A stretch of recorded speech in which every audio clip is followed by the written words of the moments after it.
സാമൂഹ്യ പരിഷ്കർത്താവായിരിക്കുന്ന doctor TS. Shyamkumar സാറിന് AIIMS സംസ്ഥാന കമ്മിറ്റിയുടെ ആദരവ് കുണ്ടറയുടെ എം.എൽ.എ. ശ്രീ പി.സി. വിശ്വനാഥ് അവർ നിർവഹിക്കുന്നു.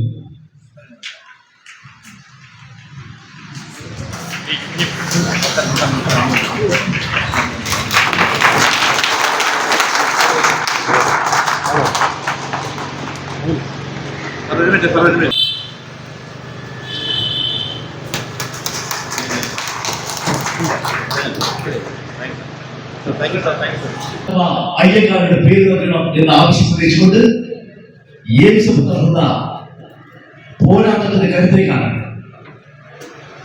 സംസ്കൃത പണ്ഡിതരും സാമൂഹിക ചിന്തകരും സംസ്കൃത പാണ്ഡിത്യത്തിലൂടെ ബ്രാഹ്മണത്തിന്റെ പൊള്ളത്തരങ്ങൾ തെളിവിച്ചത് കേരളത്തിൽ നിന്ന് മനസ്സിലാക്കുന്ന ഡോക്ടർ ടി.എസ്. ശ്യാംകുമാർ സാറിനെ നിങ്ങളുടെ എവിടെ അനുവാദത്തോടെ ഈ വേദിയിലേക്ക് ആദരപൂർവ്വം മുഖ്യ പ്രഭാഷണത്തിലേക്കായി സ്വാഗതം ചെയ്യും. അങ്ങനെ നോക്കിയാൽ പെരിനാടിൻ്റെ ഈ മണ്ണിൽ മഹാത്മാ അയ്യങ്കാളിയുടെ ചരിത്രത്തെ രേഖപ്പെടുത്തുന്ന വേണ്ടി വരത്തില്ലേ? EWS സംവരണം പാസ്സാക്കാൻ NSSന് 100 ഗ്രാം മൈദ പോലും ചെലവായിട്ടില്ല. ഉണ്ടോ? ഒട്ടും തന്നെ വൈകാതെ, ഏതാണ്ട് കണ്ടമാനം വൈകിപ്പോയിരിക്കുന്നു. ഇനിയെങ്കിലും വൈകിപ്പോകാതെ മഹാത്മാവിനോടുള്ള അനാദരവ് അവസാനിപ്പിച്ച്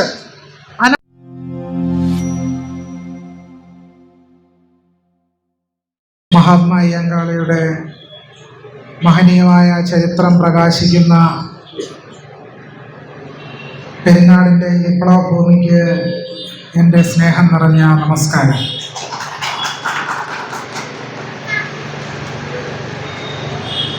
ഈ പരിപാടി ഉദ്ഘാടനം ചെയ്തുകൊണ്ട് നമ്മളോട് വളരെ വിശദമായി സംസാരിച്ച കുണ്ടറ എം.എൽ.എ. ബഹുമാനപ്പെട്ട ശ്രീ പി.സി. വിശ്വനാഥ്, യോഗത്തിൻ്റെ അധ്യക്ഷ ശ്രീമതി പ്രീതാവോ, ഈ പരിപാടിക്ക് ചുക്കാൻ പിടിക്കുന്ന ശ്രീമതി മനോജ ടീച്ചർ, പെരിനാട് ഗ്രാമപഞ്ചായത്തിൻ്റെ ആദരണീയായ പ്രസിഡന്റ് ബഹുമാനപ്പെട്ട Shrimati Divya Jayakumar, Chittumala block panchayat vice president Shri B Dinesh ഉൾപ്പെടെയുള്ള ആദരണീയരും ബഹുമാന്യരുമായ വിശിഷ്ട വ്യക്തിത്വങ്ങളെ, ഇവിടെ സന്നിഹിതരായിട്ടുള്ള എൻ്റെ ആത്മസഹോദരങ്ങളെ, നിങ്ങൾക്കെല്ലാവർക്കും ആദ്യമേ തന്നെ എൻ്റെ സ്നേഹാഭിവാദ്യങ്ങൾ. വളരെയധികം ആത്മാഭിമാനത്തോടു കൂടിയാണ് ഇന്ന് ഈ വേദിയിൽ നിൽക്കുന്നത്. അതിന് കാരണം മറ്റൊന്നല്ല,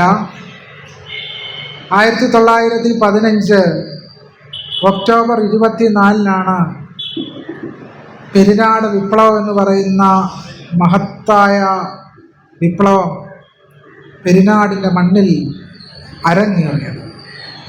അതിൻ്റെ 110ാം വാർഷികം ആഘോഷിക്കുന്ന ഈ വേളയിൽ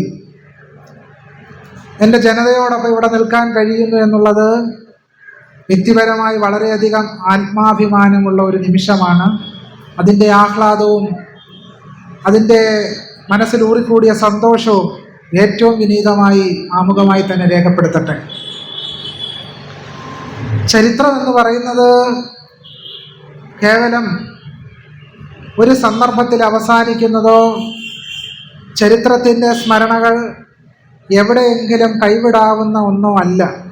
ചരിത്ര പണ്ഡിതയായ Romila Thapar the past as present എന്ന് പറയുന്ന അവരുടെ വിഖ്യാതമായ പുസ്തകത്തിൽ സാംസ്കാരിക സ്മരണകളുടെ ഉന്മൂലനത്തെ സംബന്ധിച്ച് സൂചിപ്പിക്കുന്നു.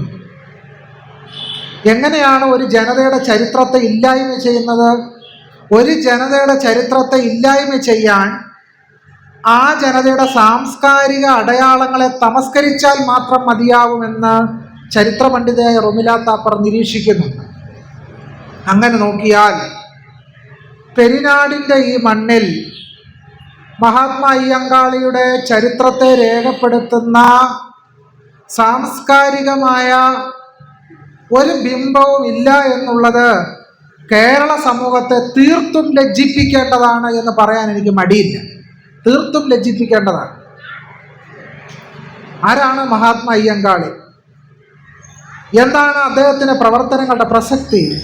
എന്തുകൊണ്ടാണ് അയ്യങ്കാളിയുടെ ആ മഹത്തായ ഊർജം, ചരിത്രപരമായ അദ്ദേഹത്തിൻ്റെ പ്രവർത്തനത്തിൻ്റെ ഊർജം നമ്മൾ ഏറ്റെടുക്കേണ്ടത് എന്തുകൊണ്ടാണ് എന്നൊക്കെ ആലോചിക്കേണ്ട ഒരു ചരിത്ര മുഹൂർത്തത്തിലൂടെയാണ് നാം ഇപ്പോൾ കടന്നു പോകുന്നത്. ഇന്ത്യ മഹാരാജ്യം ആകമാനം ധാരാളം പ്രതിസന്ധികളിലൂടെ കടന്നു പോകുന്ന ഒരു സന്ദർഭത്തിലാണ് അയ്യങ്കാളിയെ നാം ഓർത്തെടുക്കുന്നത് എന്നുള്ളതും അതിൻ്റെ പ്രസക്തി വർദ്ധിപ്പിക്കുന്നുണ്ട്. നമുക്കറിയാം 1915 എന്താണ് ഈ പെരിനാട്ടിൽ സംഭവിച്ചത്. അവിടെ നിന്ന് വേണം നമുക്ക് ഈ ചരിത്രത്തെ ഒന്ന് ചികഞ്ഞെടുക്കുവാനും ആരംഭിക്കുവാനും. പലതരത്തിലുള്ള പ്രശ്നങ്ങളുടെ പശ്ചാത്തലത്തിലാണ് പെരിനാട്ടിൽ ഒരു വലിയ വിപ്ലവം അരങ്ങേറിയത്. യഥാർത്ഥത്തിൽ പെരിനാട്ടിൽ നടന്ന ഈ വിപ്ലവത്തെ ഏതെങ്കിലും കാര്യത്തോട് സാമ്യപ്പെടുത്താമെങ്കിൽ അത് മഹാരാഷ്ട്രയിൽ നടന്ന ഡോക്ടർ ബി ആർ അംബേദ്കറുടെ നേതൃത്വത്തിൽ നടന്ന മഹാഡ് സത്യാഗ്രഹ സമരത്തോട് സാദൃശ്യപ്പെടുത്താവുന്ന ഒരു വലിയ വിപ്ലവമാണ് യഥാർത്ഥത്തിൽ പെരിനാട്ടിൽ അരങ്ങേറിയതെന്നുള്ളതാണ്. അതിൻ്റെ ചരിത്ര പ്രാധാന്യവും അതിൻ്റെ ചരിത്രപരമായ പ്രസക്തി ചിലപ്പോൾ ഇന്ന് നമുക്ക് അറിഞ്ഞുകൂടായിരിക്കാം. പക്ഷേ നമ്മളെ ഇന്ന് അന്തസ്സോടുകൂടി ജീവിക്കാൻ പ്രേരിപ്പിക്കുന്നത് മഹാത്മാ അയ്യങ്കാളിയുടെ നേതൃത്വത്തിൽ അരങ്ങേറിയ, പെരിനാട്ടിൽ അരങ്ങേറിയ ഈ വലിയ വിപ്ലവമായിരുന്നു എന്നുള്ളത് ഒരു കാരണവശാലും നാം മറന്നുകൂടാത്തതാണ്. അങ്ങനെ മറക്കുന്നു എന്നുള്ളതിൻ്റെ അർത്ഥം നാം ചരിത്രത്തോട് അനീതി പുലർത്തുന്നു എന്നും അയ്യങ്കാളിയോട് അനീതി പുലർത്തുന്നു എന്നുള്ളതുമാണ്. അദ്ദേഹത്തിൻ്റെ ഓർമ്മകളോട് നമ്മൾ അനീതി പുലർത്തുന്നു എന്നുള്ളതാണ്. അങ്ങനെ തിരിഞ്ഞു നോക്കുമ്പോഴാണ് നമുക്ക് കേരളത്തിൽ ഒരുപാട് സർവകലാശാലകളുണ്ട്. പല മഹാന്മാരുടെ പേര് അറിയപ്പെടുന്ന സർവകലാശാലകളുണ്ട്.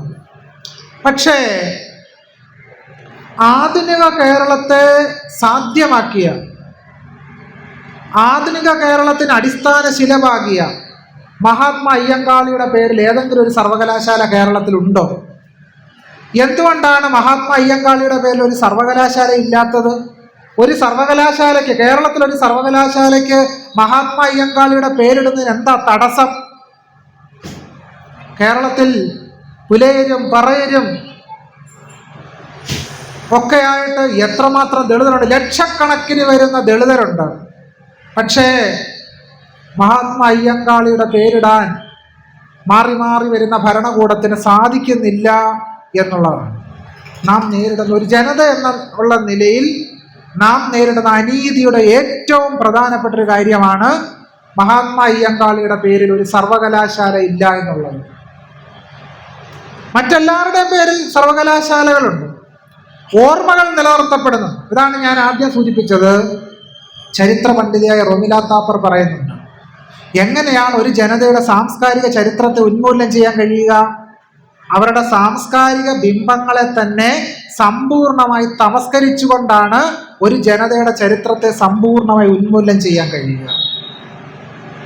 അതുകൊണ്ടാണ് ഇവിടെ സൂചിപ്പിച്ചത് 110 വർഷമായി പെരിനാട് വിപ്ലവം അരങ്ങേറിയിട്ട്. ആ പെരിനാട് വിപ്ലവം അരങ്ങേറിയ മണ്ണിൽ മഹാത്മാ അയ്യങ്കാളിയുടെ പേരിൽ ഒരു സ്മാരകമുണ്ടോ? ഞാൻ മനസ്സിലാക്കിയെടുത്തോളം മഹാത്മാ അയ്യങ്കാളിയുടെ പേരിൽ ഒരു സ്മാരകം പോലും ഈ പെരിനാട് പ്രദേശത്തില്ല എന്നുള്ളത് കേരള സമൂഹം അയ്യങ്കാളിയോട് കാണിക്കുന്ന അനീതിയാണ് എന്നുള്ളത് നമ്മൾ തിരിച്ചറിയണം. അനീതിയാണ്, കടുത്ത അനീതിയാണ്, കടുത്ത അനീതിയാണ്. അയ്യങ്കാളിയോട് ആദരവില്ല, അയ്യങ്കാളി ചെയ്ത പ്രവർത്തികളോട് ആദരവില്ല എന്നുള്ളതാണ് പെരിനാടെന്ന് പറയുന്ന പ്രദേശത്ത് മഹാത്മാ അയ്യങ്കാളിയുടെ പേരിൽ ഒരു ചരിത്ര സ്മാരകമില്ല എന്നുള്ളത്. റോഡിലെല്ലാം പ്രതിമകളെ സ്ഥാപിക്കാൻ മടിയില്ലാത്ത ആളുകളാണ് നമ്മൾ. എന്തുകൊണ്ടാണ് ഈ പെരിനാട്ടിൽ അയ്യങ്കാളിയുടെ ഒരു ബിംബമില്ലാത്ത, ഒരു പ്രതിമയില്ലാത്ത? എന്തുകൊണ്ടാണ്? നമ്മുടെ ഈ പ്രദേശത്ത് ധാരാളം സ്കൂളുകൾ കാണും. എന്തുകൊണ്ടാണ് നമ്മുടെ ഏതെങ്കിലും ഈ പെരിനാട്ടിലുള്ള ഒരു ഗവൺമെന്റ് ഹയർ സെക്കൻഡറി സ്കൂളിനോ ഗവൺമെന്റ് ഹൈസ്കൂളിനോ എന്തുകൊണ്ട് മഹാത്മാ അയ്യങ്കാളിയുടെ നാമകരണം ചെയ്തുകൂടാ? എന്തുകൊണ്ടാണ് ജനപ്രതിനിധികൾക്ക് അത് തോന്നാത്തത്? ഞാൻ മനസ്സിലാക്കിയിടത്തോളം ഈ പ്രദേശം ദളിത് ജനത ധാരാളമായി അധിവസിക്കുന്ന ഒരു പ്രദേശമാണ്. എന്തുകൊണ്ടാണ് നമ്മുടെ ഗവൺമെന്റ് സ്ഥാപനങ്ങൾക്ക് പോലും അയ്യങ്കാളിയുടെ പേരിടാൻ തോന്നാത്തത്? ആ തോന്നാത്തതിനൊരു ചെറിയ കഥ പറയാം. ഒരു ചെറിയ കഥ പറഞ്ഞുകൊണ്ട് ആ വിഷയത്തിലേക്ക് വരാം. ഒരു കഥ വർത്തമാനകാല കേരളത്തിൽ നടന്നുകൊണ്ടിരിക്കുന്ന ഒരു കഥയാണ്. ആ കഥ ശബരിമലയുമായി ബന്ധപ്പെട്ട കഥയാണ്. ശബരിമലയിലെ ദ്വാരപാലക ശില്പം, ആ ദ്വാരപാലക ശില്പത്തിലെ സ്വർണം മുഴുവൻ അടിച്ചു മാറ്റിക്കൊണ്ടുപോയി. പോയതാരാ? പോയതൊരു പോറ്റിയാണ്. ബിന്ദു എന്ന് പറയുന്ന ദളിത് സ്ത്രീ ഒരു മോഷണവും ചെയ്തില്ല. ദളിതയാണെന്ന് മാത്രമേ ഉള്ളൂ, ഒരു മോഷണവും ചെയ്തിട്ടില്ല. പക്ഷേ ഒരു മോഷണവും ചെയ്യാതെ ഒരു കള്ളപ്പരാതിയുടെ പേരിൽ കേരള പോലീസ് അവരെ മണിക്കൂറുകളോളം പോലീസ് സ്റ്റേഷനിൽ പാർപ്പിച്ചു. ഒരു ഗ്ലാസ് വെള്ളം ചോദിച്ചപ്പോൾ കേരള പോലീസ് ബിന്ദുവിനോട് പറഞ്ഞ എന്താണ്? കക്കൂസിൽ പോയി വെള്ളം കൂടി കുടിക്കുക. കേരളത്തിലെ മറ്റേതെങ്കിലും സമുദായത്തോട് ഇങ്ങനെ പറയുവാൻ കേരള പോലീസിന് ധൈര്യം ഉണ്ടാകുമെന്ന് നിങ്ങൾ വിചാരിക്കുന്നുണ്ടോ? കേരളത്തിലെ മറ്റേതെങ്കിലും സമുദായത്തിൽ പിറന്ന ഒരാളോട്, ഒരു മനുഷ്യ സ്ത്രീയോട് ഇങ്ങനെ പെരുമാറുമോ പോലീസ്? പെരുമാറില്ല. പക്ഷേ പോറ്റിയോടുള്ള പെരുമാറ്റം എന്താണ്? പോറ്റി കോടിക്കണക്കിന് രൂപയുടെ സ്വർണം മുഴുവൻ അടിച്ചു മാറ്റിക്കൊണ്ട് പോയിട്ടും ദാഹിക്കുന്നു എന്ന് പറഞ്ഞപ്പോൾ പോറ്റിക്ക് തൈര് സാധം വാങ്ങിച്ചു കൊടുക്കാൻ ഓടുന്ന പോലീസിനെ നമ്മൾ കാണുന്നത്. ബിന്ദു എന്ന് പറയുന്ന ദളിത് സ്ത്രീ അപമാനം അനുഭവിച്ചപ്പോൾ കേരളത്തിലെ സാംസ്കാരിക നായകന്മാരുടെ നാവിൽ, അവരുടെ നാക്കൊക്കെ അങ്ങ് വായിക്കകത്ത് പുറത്തോട്ട് വരാതെ ഉപവാസത്തിലായിരുന്നു. ദളിതർക്ക് സിനിമ നിർമ്മിക്കുന്നതിന് വേണ്ടി കേരള സർക്കാർ ഫണ്ട് അനുവദിച്ചപ്പോൾ അതിൽ അഴിമതി നടക്കുന്നു എന്ന് പറഞ്ഞത് ആരാണ്? അടൂർ ഗോപാലകൃഷ്ണൻ. അഴിമതി നടക്കുന്നു. പോറ്റി ശബരിമലയിലെ സ്വർണം മുഴുവൻ മുക്കിയിട്ടും അഴിമതി നടക്കുന്നു ആര് പറയുന്നില്ല? അടൂര് പറയുന്നില്ല. ദളിതർക്ക് കൊടുക്കുന്ന പണമെല്ലാം അഴിമതിയാണ് എന്ന് പറഞ്ഞിട്ട് മുഖ്യമന്ത്രിക്ക് കത്തെഴുതി ആര്? MN കാരശ്ശേരി, സക്കറിയ. കേരളത്തിൽ അറിയപ്പെടുന്ന എഴുത്തുകാരും സാംസ്കാരിക പ്രഭാഷകരും അധ്യാപകരുമാണ്. പക്ഷെ ശബരിമലയിൽ കൊള്ള നടന്നിട്ട് MN കാരശ്ശേരിയുടെ വായിക്കകത്ത് നാക്കില്ല, അടൂരിന് നാക്കില്ല, മുഴുവൻ ആളുകളുടെ നാക്കും വിഴുങ്ങിയ പരുവത്തിലാണ്. അപ്പൊ ദളിതർക്ക് എന്തെങ്കിലും കൊടുത്താൽ അത് അഴിമതിയാണെന്ന് പറയുകയും കേരളത്തിലെ സവർണർ മുഴുവൻ അടിച്ചു മാറ്റിയാലും ഒരു പ്രശ്നമില്ലാതിരിക്കുകയും ചെയ്യുന്ന അവസ്ഥാവിശേഷം. ഇതിന്റെ പേരാണ് സാമൂഹ്യ അനീതി എന്ന് പറയുന്നത്. കടുത്ത സാമൂഹ്യ അനീതി നമ്മൾ അനുഭവിച്ചുകൊണ്ടിരിക്കുകയാണ്. പ്രത്യേകിച്ച് തെറ്റൊന്നും ഇല്ലെങ്കിലും ഏതെങ്കിലും കോളനി പ്രദേശത്ത് വരുന്നു എന്ന് പറഞ്ഞാൽ കോളനിയിൽ താമസിക്കുന്നവരെല്ലാം തന്നെ കള്ളന്മാരും കൊള്ളക്കാരുമാണെന്ന് പറയുന്നൊരു സാമൂഹ്യ സവിശേഷത കേരളത്തിലുണ്ട്. എങ്ങനെയാ കോളനികൾ ഉണ്ടായതെന്ന് ബഹുമാനപ്പെട്ട MLA സൂചിപ്പിച്ചു കഴിഞ്ഞു, PC വിഷ്ണുനാഥ് സൂചിപ്പിച്ചു കഴിഞ്ഞു. ഭൂപരിഷ്കരണം നടന്നു എന്ന് പറയുമ്പോൾ പോലും കേരളത്തിൽ 30,000-ലധികം കോളനികളിലാണ് ദളിതർ കഴിയുന്നത്. എങ്ങനെയാ ദളിതർക്ക് മാത്രം ഇങ്ങനെ കോളനികൾ ഉണ്ടായത്? അതാണ് ഭൂപരിഷ്കരണം ദളിതർക്ക് എന്തെങ്കിലും നേടിത്തന്നോ എന്ന് ചോദിച്ചാൽ അത്ര വലിയ നേട്ടമൊന്നും ഭൂപരിഷ്കരണം കൊണ്ട് ഉണ്ടായിട്ടില്ല എന്നുള്ളതാണ് കേരളം നേരിടുന്ന ഒരു സാമൂഹ്യ യാഥാർത്ഥ്യം. കേരളത്തിൽ തിരുവിതാംകൂർ ദേവസ്വം ബോർഡിന് കീഴിൽ കോളേജുണ്ട്, സ്കൂളുണ്ട്. കൊച്ചിൻ ദേവസ്വം ബോർഡിന്റെ കീഴിൽ കോളേജുണ്ട്, സ്കൂളുണ്ട്. ഗുരുവായൂർ ദേവസ്വം ബോർഡിന്റെ കീഴിൽ കോളേജുണ്ട്. മലബാർ ദേവസ്വം ബോർഡിന്റെ കീഴിലുണ്ട്. ഈ കോളേജുകളിലും സ്കൂളുകളിലും എത്ര ദളിതര് അധ്യാപകരായിട്ട് ജോലി ചെയ്യുന്നുണ്ട്? തിരുവിതാംകൂർ ദേവസ്വം ബോർഡിന്റെ കീഴിൽ എത്ര ദളിതര് ജോലി ചെയ്യുന്നുണ്ട്? അധ്യാപകർ എണ്ണം നോക്കിയാൽ വട്ടപൂജ്യം. എന്തുകൊണ്ടാണ് തിരുവിതാംകൂർ ദേവസ്വം ബോർഡിന് കീഴില് അധ്യാപകര്, ദളിതരായിട്ടുള്ള അധ്യാപകർ വട്ടപൂജ്യമായി പോകുന്നത് എന്തുകൊണ്ടാ? അതാണ് മാറി മാറി വരുന്ന സർക്കാരുകൾക്ക് ദളിതരോടുള്ള സമീപനത്തിന്റെ തെളിവാണ് തിരുവിതാംകൂർ ദേവസ്വം ബോർഡിന് കീഴിൽ ആരില്ല എന്നുള്ളത്, ഒറ്റ ദളിതനും ഇല്ല എന്നുള്ളത്. ദളിതർക്കിടയിൽ MA, MPhil, PhD, നെറ്റ് ഉള്ള യോഗ്യതയുള്ള അധ്യാപകരില്ലാഞ്ഞിട്ടാണോ? അല്ല, യോഗ്യതയുള്ള അധ്യാപകരുണ്ട്. പക്ഷേ അവരെ പ്രവേശിപ്പിക്കാതെ തിരുവിതാംകൂർ ദേവസ്വം ബോർഡ് ഒരു വലിയ ജാതി മതിൽ കെട്ടിയിരിക്കുക. ബഹുമാനപ്പെട്ട മുൻ ദേവസ്വം വകുപ്പ് മന്ത്രി രാധാകൃഷ്ണൻ ഒരു കരട് ബില്ല് തയ്യാറാക്കിയിരുന്നു സംവരണം, തിരുവിതാംകൂർ ദേവസ്വം ബോർഡിൽ സംവരണം പാസ്സാക്കാൻ വേണ്ടി. ആ ബില്ല് ഇപ്പോൾ ഉറക്കത്തില്ല. തട്ടിപ്പുറത്ത് നമ്മൾ ഈ കൊടംപുളി ഉണക്കുമല്ലോ, തട്ടിപ്പുറത്ത് പണ്ട് ഭരണം എന്നാ പറയുന്നത്, പുളി ഉണക്കുന്ന ഭരണം ഉണ്ടാക്കും, അതുപോലെ അതിലിങ്ങനെ പുക കൊണ്ടുകൊണ്ടിരിക്കുക. അപ്പൊ ദളിതരുടെ കാര്യത്തിൽ ഒരുപാട് സമരം വേണ്ടി വരത്തില്ലേ? EWS സംവരണം പാസ്സാക്കാൻ NSSന് 100 ഗ്രാം മൈദ പോലും ചെലവായിട്ടില്ല. ഉണ്ടോ?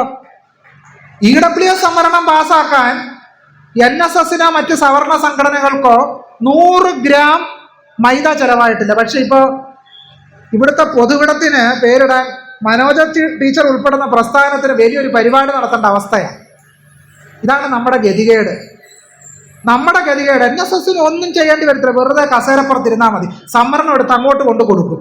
നമുക്കാണെങ്കിലോ നമുക്ക് തരത്തില്ല. നമ്മളിങ്ങനെ കയറി ഇറങ്ങി നടന്ന് ചെരുപ്പ് തേഞ്ഞാലും തരത്തില്ല. ഇതാണ് കേരളത്തിൽ ദളിതരോടുള്ള സമീപനം എന്താണെന്നാണ് ഇത് തെളിയിക്കുന്നത്. ഒരു ചെറിയ മറ്റൊരു കഥ പറയാം. അത് കൃഷ്ണന്റെ കഥയാണ്. കുചേലന്റെ കഥ നിങ്ങളെല്ലാവരും കേട്ടിട്ടുണ്ടാവും. കുചേലൻ കൃഷ്ണനെ കാണാൻ പോകുന്ന രംഗം. കുചേലവൃത്തം വഞ്ചിപ്പാട്ട് രാമപുരത്ത് വാര്യർ എഴുതിയത്, മുമ്പ് ക്ലാസ്സുകളിലൊക്കെ പഠിക്കാനുണ്ടായിരുന്നു. ആഴിമകൾ ഒരുമിച്ചൊരു കട്ടിലിന്മേലന്നേരം 7-ാം മാളിക മുകളിൽ ഇരുന്നരുളും 7 ഉലകുവാഴിയായ തമ്പുരാനത്രയും താഴത്തൻ്റെ വയസ്സനെ ദൂരത്തു കണ്ടാൽ എത്ര കഷ്ടം, എത്രയും മുഷിഞ്ഞ ജീർണ വസ്ത്രം കൊണ്ടു തറ്റുടുത്തിട്ട് ഉത്തരീയവും ഇട്ടു. കുചേലൻ ജീർണ വസ്ത്രത്തിൽ സാക്ഷാൽ കൃഷ്ണനെ കാണാൻ വരുക. കുചേലൻ ഒരു ബ്രാഹ്മണനാണെന്ന് മറന്നു പോകരുത് കേട്ടോ. കുചേലൻ ഒരു ബ്രാഹ്മണന്. ഭാഗവത പുരാണം അനുസരിച്ച് അത്യാവശ്യം ഭൂമിയുള്ള ആളാണ് കുചേലൻ. എന്നിട്ടും ദാരിദ്ര്യം. നമുക്കൊക്കെ ഭൂമി ഉണ്ടെങ്കിൽ ഇത്രയും ദാരിദ്ര്യം വരുമോ? നമുക്കൊക്കെ ഭൂമി ഉണ്ടെങ്കിൽ അത്യാവശ്യം നമ്മൾ കൃഷി ചെയ്യും ഭൂമിയിൽ, ഇല്ലേ? വാഴ നടും, ചേമ്പ് നടും, ചേന നടും, കപ്പ നടും, എല്ലാം ചെയ്യും. പക്ഷെ കുചേലൻ ഒരു പണിയും ചെയ്തില്ല എന്നാണ് ഭാഗവത പുരാണം പറയുന്നത്. നേരെ ദാരിദ്ര്യം കൊണ്ട് കൃഷ്ണനെ കാണാൻ പുറപ്പെടുക. ഒരു പിടി അവലുമായിട്ട്, അവല് സ്വന്തമായിട്ടുണ്ടാക്കിയ അവലുമല്ല, ഭിക്ഷ എടുത്ത് വാങ്ങിച്ച അവലുമായിട്ട് കൃഷ്ണനെ കാണാൻ പോവുക. കൃഷ്ണൻ തൻ്റെ ബാല്യകാല സുഹൃത്തായതുകൊണ്ട് എതിരേറ്റു നമ്മൾ വിചാരിക്കേണ്ട. ബാല്യകാല സുഹൃത്ത് എന്നതിനേക്കാൾ ഉപരിയായിട്ട് കുചേലൻ ഒരു ബ്രാഹ്മണനായതുകൊണ്ടാണ് കൃഷ്ണൻ ചെന്ന് എതിരേറ്റതെന്നുള്ള കാര്യം മറന്നു പോകരുത് കേട്ടോ. കൃഷ്ണൻ എന്തുകൊണ്ട് കുചേലനെ ചെന്ന് സ്വീകരിച്ചു? കൃഷ്ണൻ സ്വീകരിച്ചത് കുചേലൻ ഒരു ബ്രാഹ്മണനായതുകൊണ്ടാണ്. ഭാഗവത സപ്താഹ യജ്ഞമൊക്കെ നാട് മുഴുവൻ നടക്കുകയാണല്ലോ, അതുകൊണ്ട് അറിഞ്ഞിരിക്കാൻ വേണ്ടി പറയുന്ന കൃഷ്ണൻ ഈ കുചേലൻ എന്ന് പറയുന്ന ബ്രാഹ്മണനെ അല്ലാതെ ഏതെങ്കിലും ദളിതനെയോ ആദിവാസിക്കോ ദാനം കൊടുത്ത ഒരു ചരിത്രം ഭാഗവത പുരാണത്തിൽ എവിടെങ്കിലും ഉണ്ടോ? ഒരു ദളിതന്, ഒരു ആദിവാസിക്ക് ഒരു ചെറിയ ദാനമെങ്കിലും കൃഷ്ണൻ കൊടുത്തിട്ടുണ്ടോ? ഭാഗവത പുരാണം മുഴുവൻ അരിച്ചു പരിശോധിച്ചാലും കൃഷ്ണൻ ഏതെങ്കിലും ദളിതനോ ആദിവാസിക്കോ ദാനം നൽകിയ ഒരു കഥ പോലും ഇല്ല, ഒറ്റ കഥയില്ല. ഈ ശ്രീരാമൻ കാട്ടിലേക്ക് പോകുന്ന രംഗമുണ്ടല്ലോ, വനവാസം. ആ സമയത്ത് വനവാസത്തിന് ദാനം കൊടുക്കാൻ വേണ്ടി കുറെ ആളുകളെ വിളിക്കുന്നുണ്ട്. കൗസല്യയോട് രാമൻ പറയുന്നത്, ആ യജുർവേദികളായ ബ്രാഹ്മണരെയൊക്കെ ഇനി വിളിക്കൂ ദാനം കൊടുക്കാനെന്ന്. സന്ധ്യക്കിരുന്ന് എല്ലാവരും ഇപ്പൊ രാമരാമെന്ന് ഉറക്കെ ചെല്ലുന്നുണ്ട്. പക്ഷെ രാമൻ ദാനം കൊടുക്കാൻ വിളിച്ചത് മുഴുവൻ ബ്രാഹ്മണരെയാണ്. EWS സംവരണത്തിന് മറ്റൊരു വേർഷന്. ശ്രീരാമൻ ആരെയാണോ ദാനം കൊടുക്കാൻ വിളിച്ചത് അതിന്റെ മറ്റൊരു വേർഷനാണ് EWS സംവരണം. ദാനം സവർണർക്ക് മാത്രം. പാവങ്ങളെന്നാ പറയുന്നത്. പാവങ്ങളെന്ന് പറയുന്ന വർഗം എന്നൊക്കെ നമ്മൾ പറയും. പക്ഷേ കാസർഗോഡ് കേന്ദ്ര സർവകലാശാലയിൽ ഇംഗ്ലീഷ് വിഭാഗത്തിൽ അസോസിയേറ്റ് പ്രൊഫസറുടെ തസ്തിക വിളിച്ചു. EWS സംവരണം. നമ്മൾ ശ്രദ്ധിക്കേണ്ട ഒരു കാര്യമാണ്. അസിസ്റ്റന്റ് പ്രൊഫസറായിട്ട് കുറഞ്ഞൊരു 10 വർഷം സേവനം അനുഷ്ഠിച്ച് കഴിയുമ്പോഴാണ് അസോസിയേറ്റ് പ്രൊഫസർ ആകുക. അസിസ്റ്റന്റ് പ്രൊഫസറുടെ ഏറ്റവും കുറഞ്ഞ ഒരു മാസത്തെ ശമ്പളം 55,000 രൂപയാണ്. 55,000 × 12 എത്രയായി? ഒരു വർഷം എത്ര ശമ്പളമായി? നിങ്ങൾ കണക്ക് കൂട്ടിക്കോ. അപ്പോൾ ഒരു വർഷത്തെ ശമ്പളം അത്രയാണെങ്കിൽ അത് × 10 വർഷം എത്രയായി? ലക്ഷക്കണക്കിന് രൂപയായി. അപ്പോൾ 10 വർഷത്തെ അസിസ്റ്റന്റ് പ്രൊഫസർ തസ്തികയിൽ നിന്ന് അസോസിയേറ്റ് പ്രൊഫസറായിട്ട് EWS സംവരണത്തിൽ വരിക. EWS ആർക്കുള്ളതാണെന്നാ പറയുന്നത്? പാവങ്ങൾക്കാണെന്നാ പറച്ചില്. പക്ഷേ കോടിക്കണക്കിന് രൂപ ശമ്പള ഇനത്തിൽ തന്നെ കൈപ്പറ്റിയ സവർണനാണ് പിന്നെയും എന്ത് കൊടുക്കുന്നത്? EWS സംവരണം കൊടുക്കുന്നത്. എന്തൊരു കടുത്ത അനീതിയാണെന്ന് ആലോചിച്ച് നോക്കൂ നിങ്ങൾ. പണക്കാരന് വീണ്ടും വീണ്ടും അയാളെ കൂടുതൽ പണക്കാരനാകാൻ അനുവദിക്കുകയും അമർത്യാസന്റെ ഭാഷയിൽ പറഞ്ഞാൽ അസമത്വം അനുഭവിക്കുന്നതിനെ വീണ്ടും വീണ്ടും കൊടിയ അസമത്വത്തിലേക്ക് തെള്ളിയിടുന്ന വ്യവസ്ഥാക്രമത്തിന്റെ പേരാണ് EWS സംവരണം എന്ന് പറയുന്നത്. ആ സംവരണം എല്ലായിടത്തും നടപ്പിലായി കഴിഞ്ഞു. ദേവസ്വം ബോർഡിൽ 10% EWS സംവരണം ആദ്യമേ തന്നെ നടപ്പിലാക്കിയ സംസ്ഥാനം കേരളമാണ്. അപ്പോഴും കേരളത്തിലെ ദളിതർക്ക് ദേവസ്വം ബോർഡിൽ സംവരണം ഇല്ല കേട്ടോ. ദേവസ്വം ബോർഡിൽ ഇപ്പോഴും മഹാത്മാ അയ്യങ്കാളി ഉഴുതുമറിച്ച മണ്ണ. അയ്യങ്കാളി ജയന്തിയുടെ അന്ന് ഫേസ്ബുക്കിൽ പോസ്റ്റ് ഇടുന്നതിലല്ല കാര്യം. അത് നമ്മൾ മറന്നു പോകരുത്. ആ പോസ്റ്റ് ഇടാൻ ആർക്കാ വയ്യാത്തത്? പോസ്റ്റ് ഇടാൻ ആർക്കാ വയ്യാത്തതെന്നേ സോഷ്യൽ മീഡിയയിൽ പോസ്റ്റ് ഇത്ര ബുദ്ധിമുട്ടാ.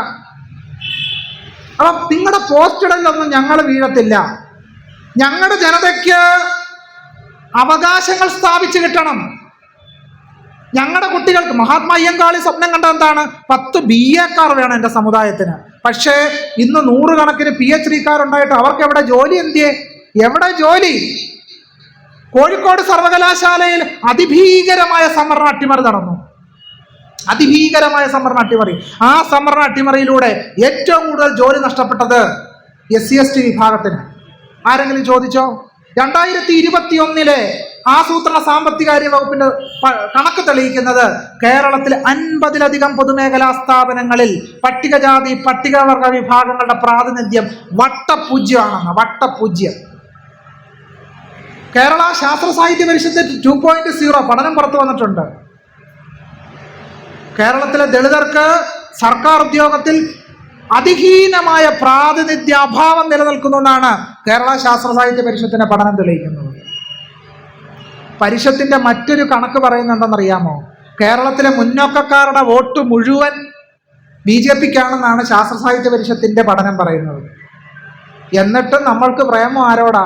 കൃഷ്ണന് കുചേലനോടുള്ളതുപോലെ പ്രേമം മുഴുവൻ സവർണരോടാ. വോട്ടുകുത്തികളായ ദളിതരോട് യാതൊരു പ്രേമവും ഇല്ല. യഥാർത്ഥത്തിൽ പെരിനാട് ഇത്ര വലിയൊരു വിപ്ലവം നടന്ന മണ്ണിൽ ആവശ്യപ്പെടാതെ തന്നെ മഹാത്മാ അയ്യങ്കാളിയുടെ പ്രതിമ സ്ഥാപിക്കേണ്ടതല്ലേ? ആവശ്യപ്പെടാതെ തന്നെ സ്ഥാപിക്കേണ്ടതല്ലേ? അതിനുവേണ്ടി ഒരു സമ്മേളനം വിളിച്ചുകൂട്ടേണ്ട ആവശ്യമുണ്ടോ? ഒരു സമ്മേളനം വിളിച്ചുകൂട്ടേണ്ട ആവശ്യമില്ല. ഈ സമ്മേളനം വിളിച്ചുകൂട്ടേണ്ടി വരുന്നു എന്നുള്ളത് ദളിത് സമുദായം നേരിടുന്ന കടുത്ത അനീതിയാണെന്ന് പറയാൻ എനിക്ക് യാതൊരു മടിയില്ല. ഒരു മടിയില്ല. സവർണറുടെ കയ്യിലാണെങ്കിൽ കൊണ്ട് കൊടുക്കും. നമ്മളാണെങ്കിൽ സമ്മേളനം നടത്തണം, 1 കിലോ മൈദ വാങ്ങിക്കണം, പോസ്റ്റർ ഒട്ടിക്കാൻ സമരം നടത്തണം. എന്തൊക്കെ പരിപാടികൾ നടത്തിയാലാണ് ദളിതരുടെ ഒരു കാര്യം ഒന്ന് നടത്തിത്തരണമെങ്കിലുള്ള പ്രയാസം ഒന്ന് ആലോചിച്ച് നോക്കൂ. മറ്റുള്ളവരുടെ കാര്യത്തിൽ ഈ പ്രയാസമൊന്നും ഇല്ല കേട്ടോ. ഒരു പ്രയാസമില്ല. വളരെ ഈസി ആയിട്ട് കാര്യങ്ങൾ നടക്കും. കോട്ടയത്ത് ചേരമ സാംബവ ഡെവലപ്മെന്റ് സൊസൈറ്റി എന്ന് പറയുന്ന കേരളത്തിലെ ദളിത് ക്രിസ്ത്യാനികൾക്കും ദളിതർക്കും വേണ്ടി പ്രവർത്തിക്കുന്ന ഒരു മഹാപ്രസ്ഥാനമാണ്. ഉമ്മൻചാണ്ടി ഇരിക്കുന്ന കാലത്ത് അവർക്ക് കോളേജ് അനുവദിച്ചു. പക്ഷേ പുതിയ ഗവൺമെന്റ് വന്നപ്പോൾ CSDSന്റെ കോളേജ് വെട്ടി ദൂരക്കളഞ്ഞു. മറ്റാർക്കെങ്കിലും ആണെങ്കിൽ കോളേജ് കൊടുക്കുന്നതിന് എന്തെങ്കിലും മടി ഉണ്ടാകുമായിരുന്നോ? ദളിതർക്കൊരു കോളേജോ സ്കൂളോ കൊടുക്കുന്ന കാര്യത്തിൽ എന്തിനാണ് മടി? എന്തുകൊണ്ടാണ് മടി? ഈ അനീതി ആര് ചോദ്യം ചെയ്യും? പൂച്ചയ്ക്കാര് മണി കെട്ടും? പൂച്ചയ്ക്കാര് മണി കെട്ടും? നിങ്ങൾ പറയണം. നമ്മൾ എത്ര കാലം ഈ അനീതി സഹിക്കും? നമ്മുടെ കുട്ടികൾക്ക് ജോലി വേണ്ടേ? നമ്മൾ എങ്ങോട്ട് പോകും? ഇത് നമ്മുടെ രാജ്യമാണ്. പക്ഷേ ഇതിനെ ഒരു സവർണ രാജാക്കി മാറ്റിയിരിക്കുന്നു. ഏത് രാഷ്ട്രീയ കക്ഷികളെ എടുത്താലും ആ രാഷ്ട്രീയ കക്ഷികൾ മുഴുവൻ ഇന്ത്യയെ ഒരു സവർണ രാജാക്കി മാറ്റിയിരിക്കുന്നു. ഡോക്ടർ BR അംബേദ്കർ ഇന്ത്യക്ക് സ്വാതന്ത്ര്യം കിട്ടുന്നതിന് മുമ്പ് ഭയപ്പെട്ടത് ബ്രിട്ടീഷുകാർ ഇന്ത്യ വിട്ടു പോകുന്നതിനെ ഡോക്ടർ BR അംബേദ്കർ ഭയപ്പെട്ടു. അദ്ദേഹത്തിന്റെ ഭയത്തിന്റെ പ്രധാനപ്പെട്ട കാരണം ബ്രിട്ടീഷുകാർ ഇന്ത്യ വിട്ടു പോകുമ്പോൾ ഇന്ത്യയുടെ രാഷ്ട്രീയ അധികാരം സവർണരിൽ നിക്ഷിപ്തമാകും എന്ന് ഡോക്ടർ BR അംബേദ്കർ ഭയപ്പെട്ടു. ആ ഭയമാണ് ഇന്നിപ്പോൾ യാഥാർത്ഥ്യമായിരിക്കുന്നത്. ഇന്ത്യയുടെ ഭരണം സവർണ ഒളിഗാർക്കിയുടെ കയ്യിൽ നിക്ഷിപ്തമായിരിക്കുന്നു. നമ്മൾ വിചാരിക്കും SC/ST റിസർവേഷനിലൂടെ നമ്മളെ ആളുകളൊക്കെ കയറി പറ്റുന്നുണ്ടെന്ന് ചിലപ്പോൾ വിചാരിച്ചേക്കാം. പക്ഷേ ഡോക്ടർ BR അംബേദ്കർ ശക്തമായ പ്രാതിനിധ്യം എന്നൊരു സങ്കല്പന മുന്നോട്ട് വെക്കുന്നുണ്ട്. എന്താണ് ശക്തമായ പ്രാതിനിധ്യം? ശക്തമായ പ്രാതിനിധ്യം എന്നാൽ സമുദായത്തിന്റെ ആവശ്യത്തെ, സമുദായത്തിലെ വ്യക്തിത്വങ്ങളുടെ ആവശ്യത്തെ രാഷ്ട്രീയ അവകാശമായി ഉയർത്തിപ്പിടിക്കുന്നവർ മാത്രമാണ് യഥാർത്ഥ പ്രതിനിധാനം എന്നാണ് അംബേദ്കർ പറയുന്നത്. അല്ലാതെ നമ്മുടെ കുറച്ച് 10-15 MLA നിയമസഭയിൽ ഉണ്ടായിട്ട് കാര്യമൊന്നുമില്ല. നമ്മുടെ ആവശ്യം ശരിയായിട്ട് നിയമസഭയിലും പാർലമെന്റിലും ഒക്കെ ഉന്നയിക്കുന്നവരാണ് യഥാർത്ഥ നമ്മുടെ പ്രതിനിധികൾ. അല്ലാത്തവരൊക്കെ നമ്മുടെ പ്രതിനിധികളൊന്നും അല്ല എന്നുള്ളത് നമ്മൾ തന്നെ തിരിച്ചറിയണം. അതുകൊണ്ടാണ് ഞാൻ സൂചിപ്പിച്ചത്, നമ്മുടെയൊക്കെ പ്രതിനിധികൾ ഉണ്ടായിട്ട് പോലും എന്തുകൊണ്ടാണ് പെരിനാട്ടിൽ 110 വർഷം കഴിഞ്ഞു എന്നിട്ട് പോലും മഹാത്മാ അയ്യങ്കാളിയുടെ ഒരു പ്രതിമ പെരിനാട് പഞ്ചായത്തില് മഷിയിട്ട് നോക്കിയാൽ കാണുന്നില്ല എന്നുള്ളത് തീർത്തും ലജ്ജിക്കേണ്ട ഒരു കാര്യമാണ്. തീർത്തും ലജ്ജിക്കേണ്ട ഒരു കാര്യം. ഇതിനാര് പരിഹാരം ഉണ്ടാക്കും? മഹാത്മാ അയ്യങ്കാളിന് വില്ലുവണ്ടിയുമായിട്ട് രണ്ടാമതൊരു വരവ് വരേണ്ടി വരുമോ ഈ അനീതികൾ പരിഹരിക്കാൻ? ആര് വരും? മഹാത്മാ അയ്യങ്കാളി രണ്ടാമതൊരു വില്ലുവണ്ടിയുമായി നമ്മളിലൂടെ ഇവിടെ വരണം. നമ്മൾ ആ വില്ലുവണ്ടിയുടെ പതാകവാഹകരായി മാറണം. നോക്കൂ, കേരളത്തിൽ 1000-ലധികം എയ്ഡഡ് സ്കൂളുകളും കോളേജുകളും ഉണ്ട്. ഈ എയ്ഡഡ് സ്കൂളുകളിലും എയ്ഡഡ് കോളേജുകളിലും എല്ലാം ആരാ ജോലി ചെയ്യുന്നത്? കേരളത്തിലെ മധ്യമജാതികളും കേരളത്തിലെ സവർണരുമാണ്. നമ്മളിൽ എത്ര പേര് അവിടെ അധ്യാപകരായിട്ടുണ്ട്, പ്യൂൺമാരായിട്ടുണ്ട്, അസിസ്റ്റന്റുമാരായിട്ടുണ്ട്? ആരുമില്ല. പൊതുപണം മുഴുവൻ സവർണറിലേക്ക് ഒഴുകുക. അത് നമുക്കും കൂടി അവകാശപ്പെട്ട പൊതുപണമല്ലേ? ഏറ്റവും കുറഞ്ഞത് എയ്ഡഡ് വിദ്യാഭ്യാസ മേഖലയിൽ PSCക്ക് വിടണമെന്നൊക്കെ ഉള്ളത് അവിടെ നിൽക്കട്ടെ. എയ്ഡഡ് വിദ്യാഭ്യാസ മേഖലയിൽ സംവരണം നടപ്പിലാക്കിയാൽ മാത്രമേ ഞങ്ങളുടെ വോട്ടുള്ളൂ എന്ന് പറയാൻ നമുക്കെന്താ ധൈര്യമില്ലാത്തത്? എയ്ഡഡ് വിദ്യാഭ്യാസ മേഖലയിൽ സംവരണം നടപ്പിലാക്കണം. തിരുവിതാംകൂർ ദേവസ്വം ബോർഡ് സംവരണം നടപ്പിലാക്കണം. ഗുരുവായൂർ ദേവസ്വം ബോർഡ് സംവരണം നടപ്പിലാക്കണം എന്ന് നമ്മൾ ആവശ്യപ്പെടണം. കരയുന്ന കുഞ്ഞിനെ പാലുള്ളൂ. NSS അല്ല നമ്മൾ കരയണം. കരഞ്ഞ് കണ്ണീർ പറ്റി കഴിയുമ്പോൾ ചിലപ്പോൾ കിട്ടിയേക്കും. ഇങ്ങനെയുള്ള ഒരുപാട് യാഥാർത്ഥ്യങ്ങൾക്ക് നടുക്ക് നിൽക്കുമ്പോഴാണ് ഈ പെരിനാട് വിപ്ലവത്തിന്റെ 110ാം വാർഷിക ആഘോഷവേളയിലൂടെ നമ്മൾ കടന്നു പോകുന്നത്. എന്താണ് 1915 ഈ പെരിനാട്ട് സംഭവിച്ചത്? തൊഴിലിന് കൂലി കൂട്ടിച്ചോദിച്ചു. അതിനെ ചൊല്ലിയുള്ള കലഹങ്ങൾ നിരന്തരം പെരിനാട്ട് നടന്നുകൊണ്ടിരിക്കുകയായിരുന്നു. മറ്റൊരു കാര്യം കൂടി പെരിനാട്ടിലുണ്ടായി.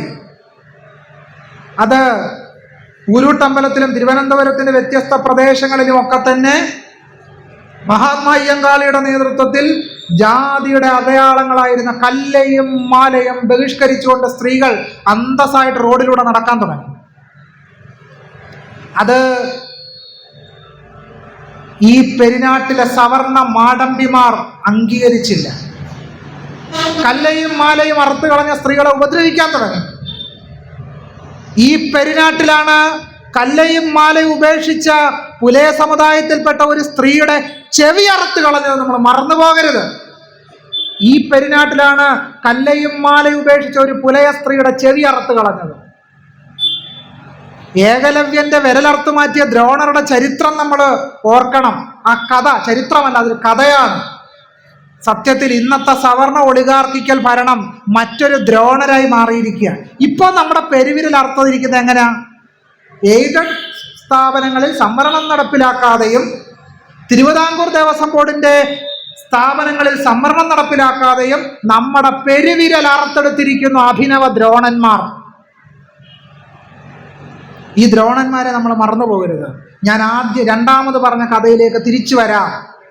കൃഷ്ണന്റെ കഥ പറഞ്ഞാണല്ലോ തുടങ്ങിയത്. കൃഷ്ണൻ കുചേലനെ സമ്പൂർണമായിട്ട് അനുഗ്രഹിക്കുകയാണ്. അങ്ങനെ കൃഷ്ണന്റെ അനുഗ്രഹത്താൽ ധാരാളം സമ്പത്തുണ്ടായി കുചേലന്. പക്ഷേ ഒരിക്കൽ പോലും മലയാളി ഒരു ചോദ്യം ചോദിച്ചില്ല കുചേലനോട്. അത്യാവശ്യം ഭൂമി ഉണ്ടായിട്ടും എന്തുകൊണ്ടാണ് കുചേല അങ്ങയുടെ വീടിന്റെ മുറ്റത്ത് അല്ലെങ്കിൽ പറമ്പിൽ ഒരു വാഴ നടാഞ്ഞത് എന്താണെന്ന് ഇതുവരെ മലയാളി കുചേലനോട് ചോദിച്ചിട്ടില്ല. അങ്ങനെയാണെങ്കിൽ കൃഷ്ണനെ കാണാൻ പോകുന്ന ഒഴിവാക്കാമായിരുന്നു. കാരണം വാഴപ്പിണ്ടിത്തോരൻ, വാഴപ്പഴം, വാഴയ്ക്കാത്തോരൻ, എത്രമാത്രം കറികൾ ഉണ്ടാക്കാം. അങ്ങനെയാണെങ്കിൽ ഈ ദാരിദ്ര്യമായിട്ട് കൃഷ്ണനെ കാണാൻ പോകേണ്ട ആവശ്യം ഉണ്ടായിരുന്നു? ഭാഗവത പുരാണത്തിൽ ഏകാദശ സ്കന്ധത്തിൽ കൃഷ്ണൻ പറയുന്നൊരു വാക്യമുണ്ട്, ഞാൻ കലിയുഗത്തിൽ അവതരിക്കും. എന്തിനാ?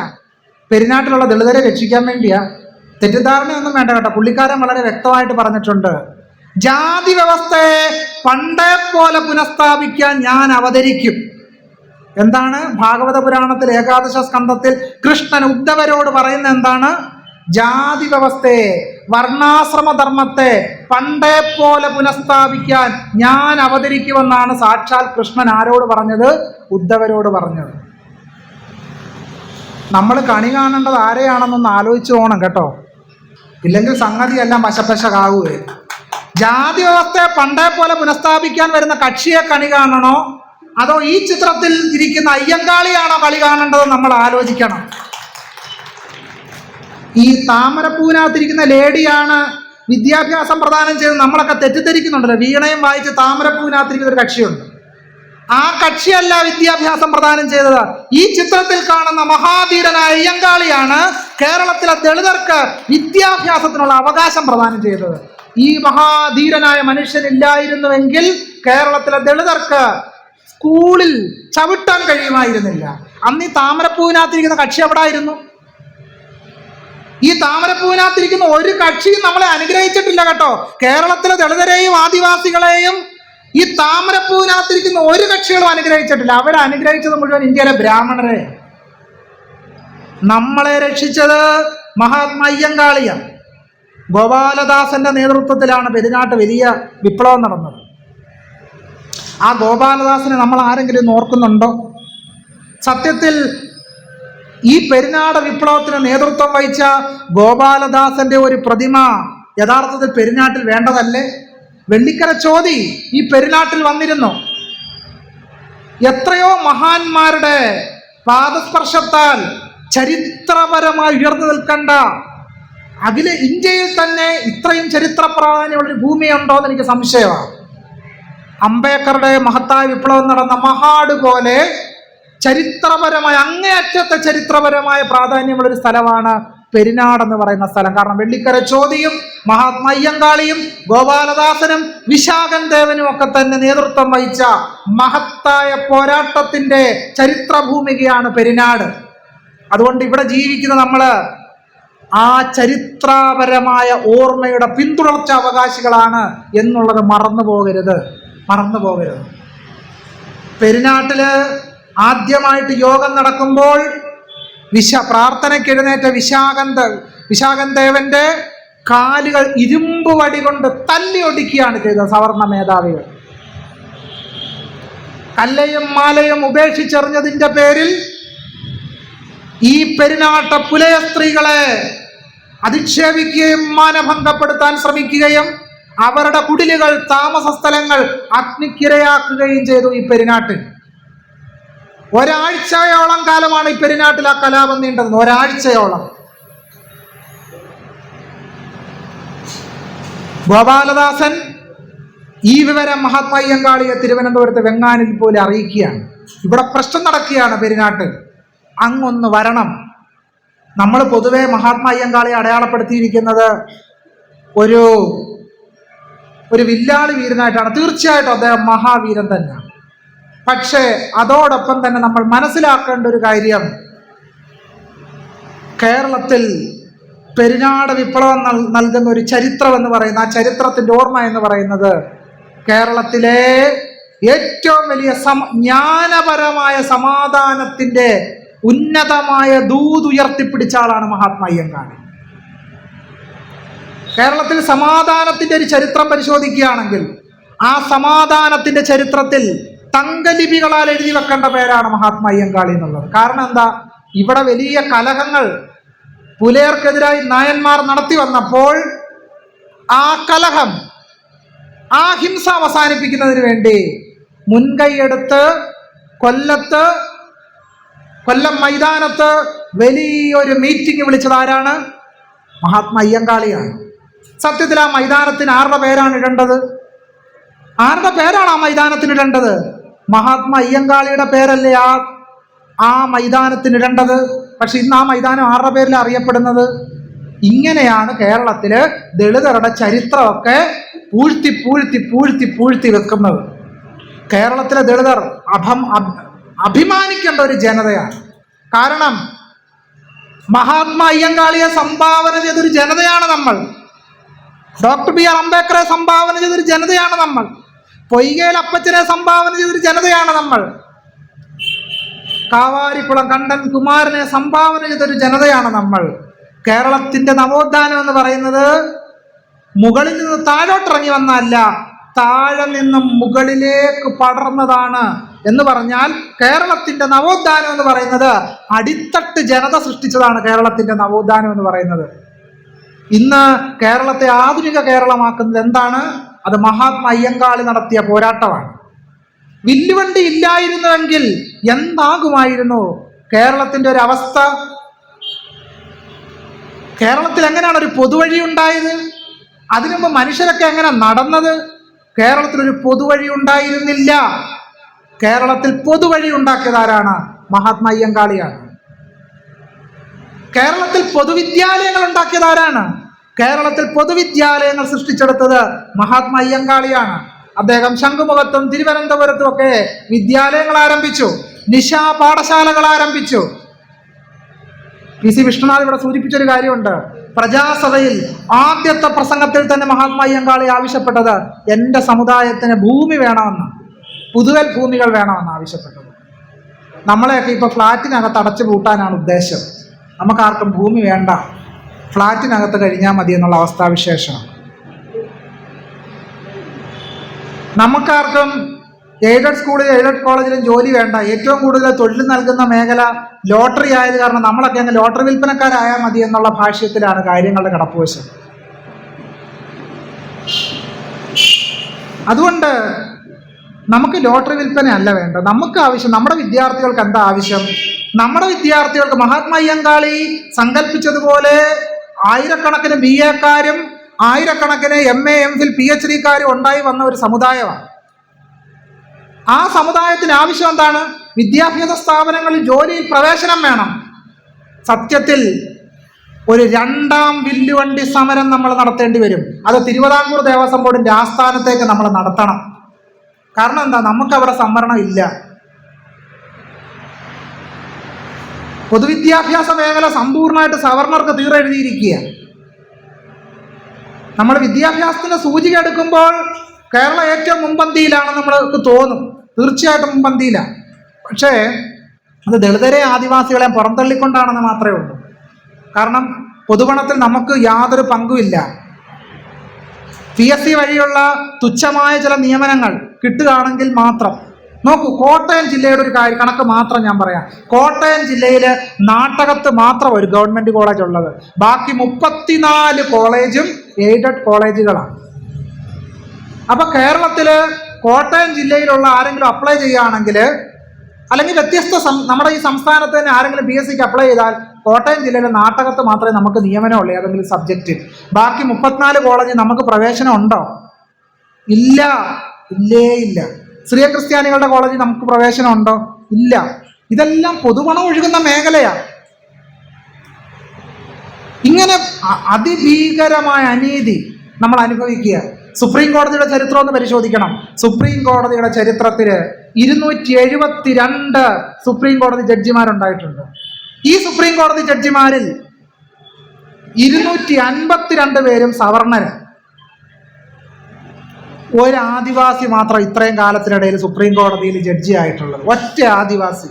എന്താ, ആദിവാസികളാരും LLBക്ക് പോകുന്നില്ലേ? ദളിതരാരും LLBക്ക് പോകുന്നില്ലേ?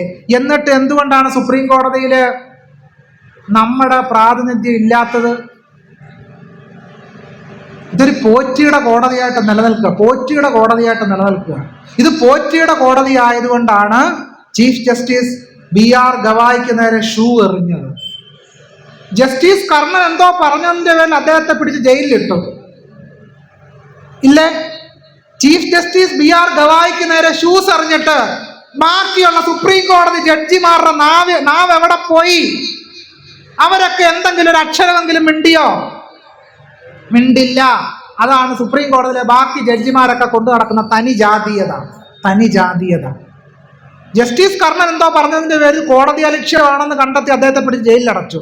ഷൂ എറിഞ്ഞ ആൾക്ക് നേരെ ഒരു കേസും ഇല്ല, ഒരു പ്രശ്നമില്ല. അദ്ദേഹം സുഖമായിട്ട് ബിരിയാണിയും കഴിച്ച് വീട്ടിൽ കിടന്നുറങ്ങുകയാണ്. ഇതാണ് സനാതന ധർമ്മം എന്താണ് നമ്മളോട് ചെയ്യുന്നത് എന്നുള്ളതിൻ്റെ ഏറ്റവും പ്രധാനപ്പെട്ട ഉദാഹരണമാണ്. സനാതന ധർമ്മം ദളിതർക്ക് നേരെ ഷൂസ് എറിയും. സനാതന ധർമ്മം അമ്പലത്തിൽ ചെന്നാൽ പ്രസാദം ഇങ്ങനെ എറിഞ്ഞു തരും, ഇല്ലേ?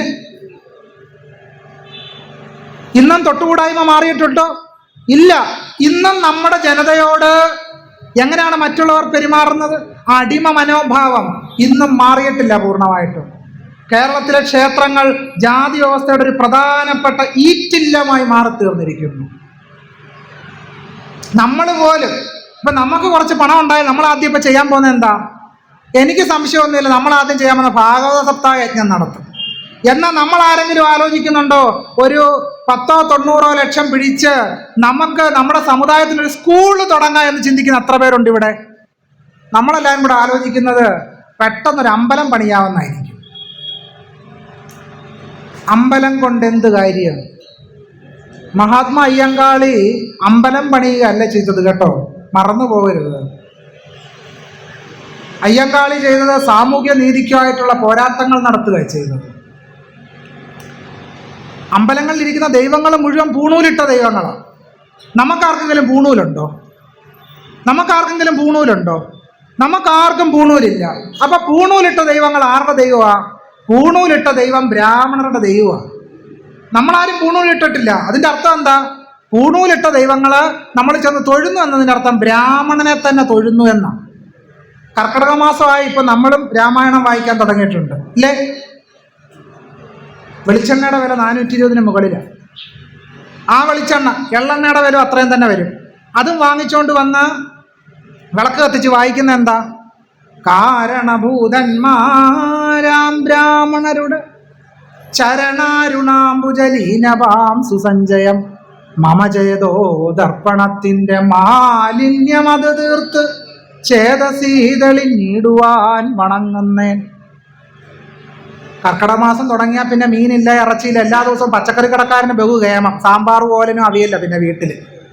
എന്താ വായിക്കുന്നത്? ബ്രാഹ്മണരുടെ കാലിലെ പൊടി എൻ്റെ ഹൃദയം ശുദ്ധീകരിക്കണേ എന്നാ പ്രാർത്ഥിക്കുന്നത്. വലിയ വിലയുള്ള വെളിച്ചെണ്ണ മേടിച്ചു വന്ന് വിളക്കിലൊഴിച്ച് പ്രാർത്ഥിക്കുന്ന എന്താ? ബ്രാഹ്മണരുടെ കാലിലെ പൊടി എൻ്റെ ഹൃദയം ശുദ്ധീകരിക്കണം, ഈശ്വരൻ എന്നെ അനുഗ്രഹിക്കണമെന്ന് പ്രാർത്ഥിച്ചാൽ കുറച്ചെങ്കിലും ഒരു സമാധാനമുണ്ട്. ഇത് രാമായണം വായിക്കുന്ന എന്താ? ബ്രാഹ്മണരുടെ കാലിലെ പൊടി എൻ്റെ ഹൃദയം ശുദ്ധീകരിക്കണം. നാണമില്ല എന്നേ ചോദിക്കാനുള്ളൂ, ലജ്ജയില്ലേ? ഇങ്ങനെ വലിയൊരു വിപ്ലവ രാമായണം ഉണ്ടായിരുന്നെങ്കിൽ പിന്നെ ഭരണഘടനയുടെ ആവശ്യമുണ്ടോ? രാമായണത്തിൽ രാമൻ ലക്ഷ്മണനെ ഉപദേശിക്കുന്ന ഒരു രംഗമുണ്ട്. രാമൻ ലക്ഷ്മണനോട് പറയുന്ന ഇങ്ങനെയാണ്: മന്നിടത്തിങ്കൽ ദ്വിജത്വമുണ്ടായി വന്നാൽ പൂജിക്ക മാമടോ, മന്നിടത്തിങ്കൽ ദ്വിജത്വമുണ്ടായി വന്നാൽ പൂജിക്ക മാമടോ.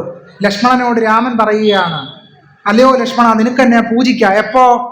നീ ഒരു ദ്വിജനായി പിറന്നാൽ. ദ്വിജൻ എന്ന വാക്കിന്റെ അർത്ഥം എന്താണ്? രണ്ടാമത് ജനിക്കുന്നവൻ എന്ന് പറഞ്ഞാൽ ഉപനയനത്തിലൂടെ, പൂണൂൽ ധരിക്കുന്നതിലൂടെ രണ്ടാമത് ജനിക്കുന്നവരുടെ പേരാണ് ദ്വിജർ. ആരൊക്കെയാണ് ദ്വിജർ? ബ്രാഹ്മണർ, ക്ഷത്രിയർ, വൈശ്യർ. ഇവര് മൂന്ന് കൂട്ടരെ മാത്രമേ ഉള്ളൂ ദ്വിജർ.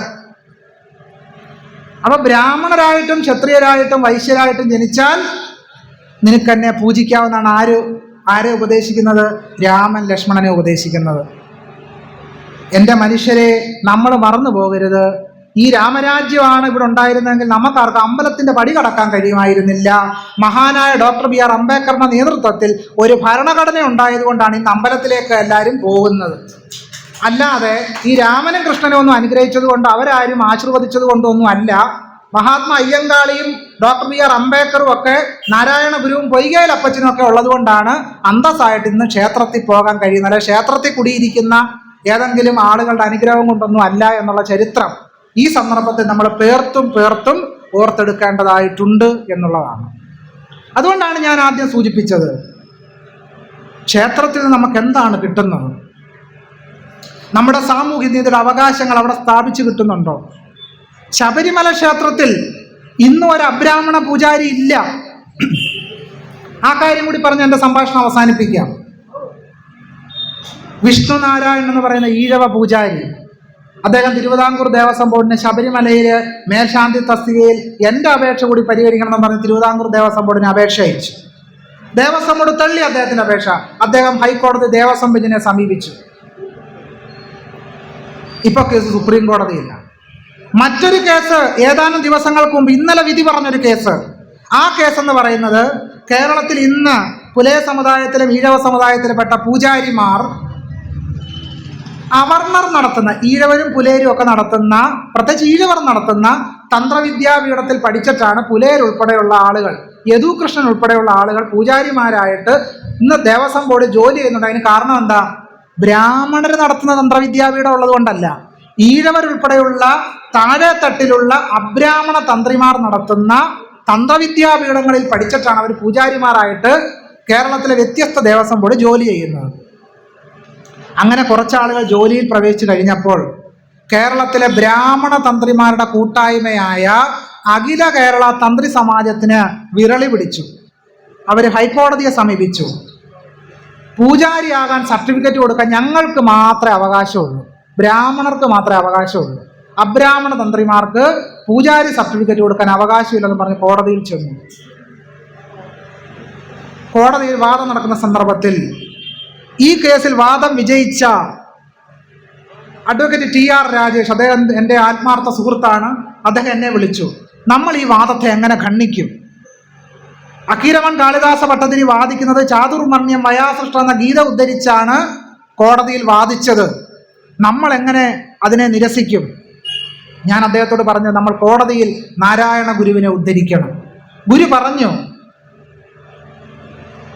ഗുണകർമ്മങ്ങളിൽ സ്ഥായിയായി ഒന്നുമില്ലല്ലോ, പിന്നെ എങ്ങനെ വർണ്ണം നിശ്ചയിക്കാം? അതായത് ചാതുർവർണ്ണ്യം ഒരു കപടശാസ്ത്രമാണ്, ചാതുർവർണ്ണ്യത്തിന് യാതൊരു അടിസ്ഥാനമില്ല, ചാതുർവർണ്ണ്യം എന്ന് പറയുന്ന ആശയം മനുഷ്യവിരുദ്ധമാണെന്ന് പ്രഖ്യാപിച്ച കേരളത്തിന്റെ മഹാനായ ആചാര്യനാണ് നാരായണ ഗുരുസ്വാമികൾ. കോടതി ആ വാദം അംഗീകരിച്ചു എന്ന് മാത്രമല്ല, ഇന്നലെ രാജാ വിജയരാഘവന്റെ ബെഞ്ച് പറഞ്ഞത് തന്ത്രസമുച്ചയം കൈവച്ചാൽ മതി, ഭരണഘടനയ്ക്ക് മുകളിലല്ല ഒരു തന്ത്രസമുച്ചയവും, ഭരണഘടനയ്ക്ക് താഴെയുള്ളൂ. അതുകൊണ്ട് ഈ വാദവുമായിട്ട് അങ്ങ് തിരിച്ചു പൊക്കോളാൻ അക്കീരമൺ കാളിദാസ ഭട്ടതിരിയോട് ആര് പറഞ്ഞു? ഹൈക്കോടതി ദേവസ്വം ബെഞ്ച് പറഞ്ഞു. ബ്രാഹ്മണ്യ ധാർമ്മികതയെ കൈയൊഴിഞ്ഞുകൊണ്ട് ഭരണഘടനാ ധാർമ്മികതയെ ഹൈക്കോടതി ദേവസ്വം ബെഞ്ച് ഉയർത്തിപ്പിടിച്ചു എന്നുള്ളതാണ് നാം തിരിച്ചറിയേണ്ട ഏറ്റവും പ്രധാനപ്പെട്ട കാര്യം. ഈ തന്ത്രസമുച്ചയോ ക്ഷേത്രസമുച്ചയോ നമ്മളെ അംഗീകരിക്കുന്നേ ഇല്ല കേട്ടോ, അംഗീകരിക്കുന്നേ ഇല്ല, അംഗീകരിച്ചിട്ടേ ഇല്ല. അതുകൊണ്ട് നമുക്ക് വേണ്ടത് അമ്പലങ്ങളല്ല, നമുക്ക് വേണ്ടത് നമ്മുടെ കുട്ടികൾക്ക് ജോലി കൊടുക്കുന്ന രീതിയിൽ സ്കൂളുകൾ പണിയുക വേണ്ടത്. ധാരാളം സ്കൂളുകൾ പണിയണം. ഒരു 10-90 ലക്ഷം പിരിച്ചെടുത്ത് നിങ്ങൾ കോളേജുകൾ ഉണ്ടാക്കണം. എന്നാൽ മാത്രമേ നമ്മുടെ സമുദായം രക്ഷപ്പെടത്തുള്ളൂ. ഭാഗവത സപ്താഹ യജ്ഞം നടത്തിയാൽ പുരോഹിതന്മാരുടെ വയർ നിറയുമെന്നല്ലാതെ നമ്മുടെ സമുദായത്തിലെ കുട്ടികൾക്ക് ഭാവി ഉണ്ടാകാൻ പോകുന്നില്ല. സന്ധ്യയ്ക്ക് ചൊല്ലുമല്ലോ രാമരാമ പാഹിമ, മറന്നുപോയിട്ടില്ലല്ലോ അല്ലേ? രാമരാമ പാഹിമാം മുകുന്ദരാമ പാഹിമാം. ഒരു വരിയുണ്ട് അതിനകത്ത്, ഭംഗിയോട് ഭൂമി തന്നെ ബ്രാഹ്മണർക്ക് നൽകുവാൻ ഭാർഗവനായി വന്നുദിച്ച രാമരാമ പാഹിമ. ദളിതരല്ലായിരുന്നു സന്ധ്യയ്ക്ക് പാടുന്ന പാട്ടാ. ഭംഗിയോട് ഭൂമി തന്നെ ബ്രാഹ്മണർക്ക് നൽകുവാൻ ഭാർഗവനായി വന്നുദിച്ച രാമരാമ പാഹിമ. ബ്രാഹ്മണർക്ക് ഭൂമി കൊടുക്കാൻ വന്ന രാമ എന്നെ രക്ഷിക്കണേ. നമുക്ക് ഭൂമി തരാൻ വന്നത് ഈ ചിത്രത്തിൽ ഇരിക്കുന്ന മനുഷ്യനാ, മഹാത്മാ അയ്യങ്കാളി. ഒരു രാമനും കൃഷ്ണനും നമുക്ക് ഭൂമി തരാൻ വന്നിട്ടില്ല. അവരൊക്കെ കുചേലൻ എന്ന് പറയുന്ന ബ്രാഹ്മണർക്കും മറ്റ് ബ്രാഹ്മണർക്കും ഭൂമി കൊടുക്കാൻ നടക്കുകയായിരുന്നു. വിശ്വാമിത്രന്റെ കഥ നിങ്ങൾ വായിച്ചിട്ടുണ്ടാവും രാമായണത്തിൽ. എന്തിനായിരുന്നു വിശ്വാമിത്രൻ താടകയെ കൊന്നത്? വിശ്വാമിത്രൻ എന്തിനാണ് താടക താമസിക്കുന്ന സ്ഥലത്തേക്ക് പോയത്? കാരണം താടക മനോഹരമായൊരു ഗ്രാമത്തിലാണ് താമസിച്ചിരുന്നത്.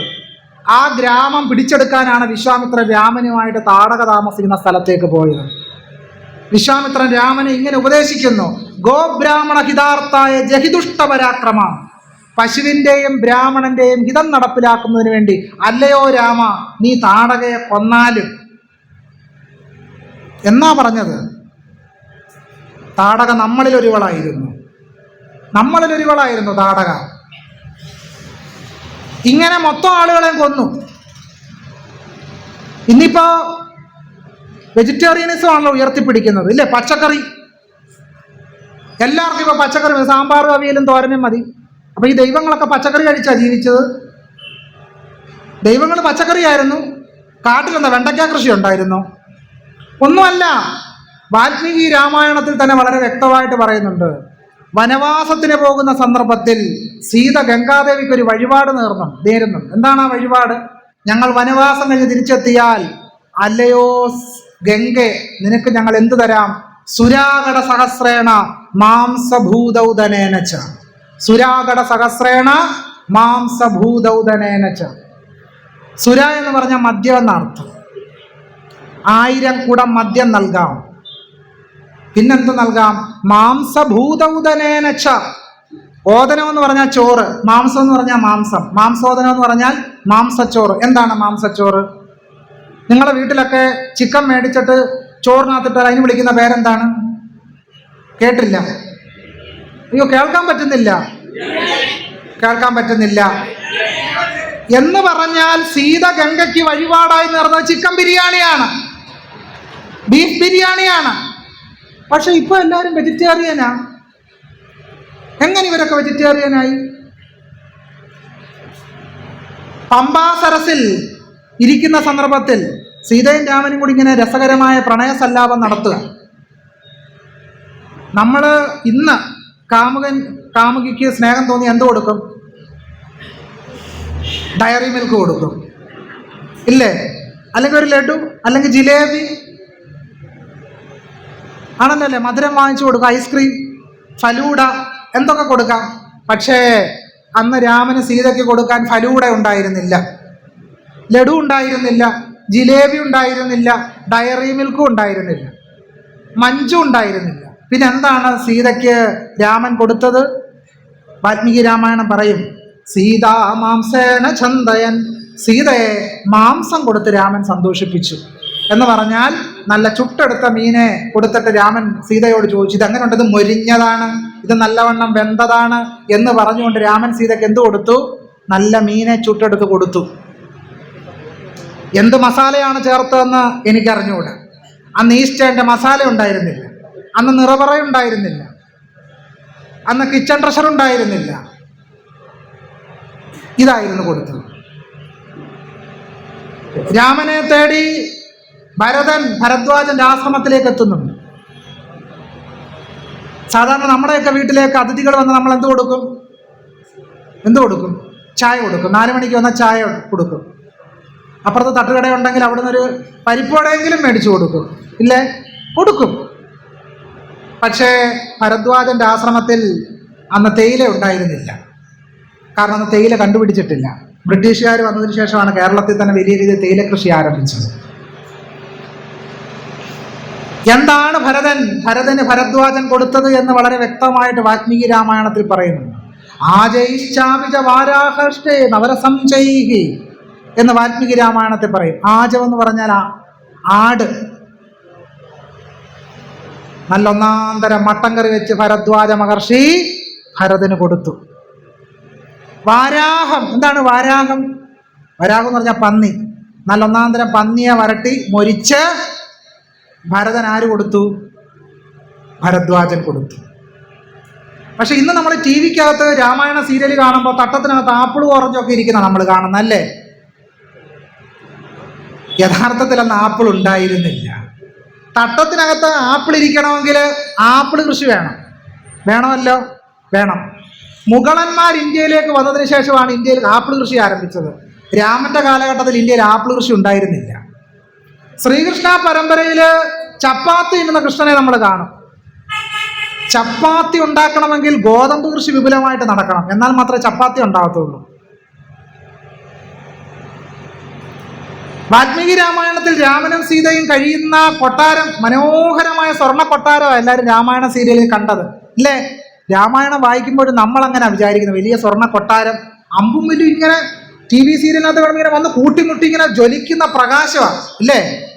പക്ഷേ അയോധ്യയിൽ ഖനനം ചെയ്തൊരു പീച്ചാങ്കത്തി പോലും കിട്ടിയില്ല, ഒന്നും കിട്ടിയില്ല. സ്വർണ്ണ കൊട്ടാരത്തിന്റെ ഒരു ചെറിയ സ്വർണ്ണപ്പാളിയെങ്കിലും കിട്ടണ്ടേ? ഒന്നും കിട്ടിയില്ല. അതിന്റെ അർത്ഥം എന്താ? സ്വർണ്ണ കൊട്ടാരം ഉണ്ടായിരുന്നില്ല. പിന്നെ എന്താണ് ഉണ്ടായിരുന്നത്? വാൽമീകി രാമായണത്തിൽ പറയും. കാനനവാസത്തിനായി രാമൻ പോകുമ്പോൾ കൗസല്യ ബോധം കെട്ട് വീണു. എങ്ങോട്ട് ബോധം കെട്ട് വീണു? മുറിക്കകത്തേക്ക് ബോധം കെട്ട് വീണു. വാൽമീകി രാമായണം പറയുന്നത് കൗസല്യ പാംസു സ്നാനിതയായി. പാംസു എന്ന് പറഞ്ഞാൽ പൊടി എന്ന സംസ്കൃതത്തിൽ അർത്ഥം. പൊടി. സ്നാനിത കുളിച്ചവൾ. പാംസു സ്നാനിത പൊടിയിൽ കുളിച്ചവൾ. എന്താണ് അർത്ഥം? രാമനും സീതയും കാട്ടിലേക്ക് പോകുന്ന ദുഃഖം സഹിക്കാൻ കഴിയാതെ കൗസല്യ പൊടിയിൽ കുളിച്ചവളായി തീർന്നു.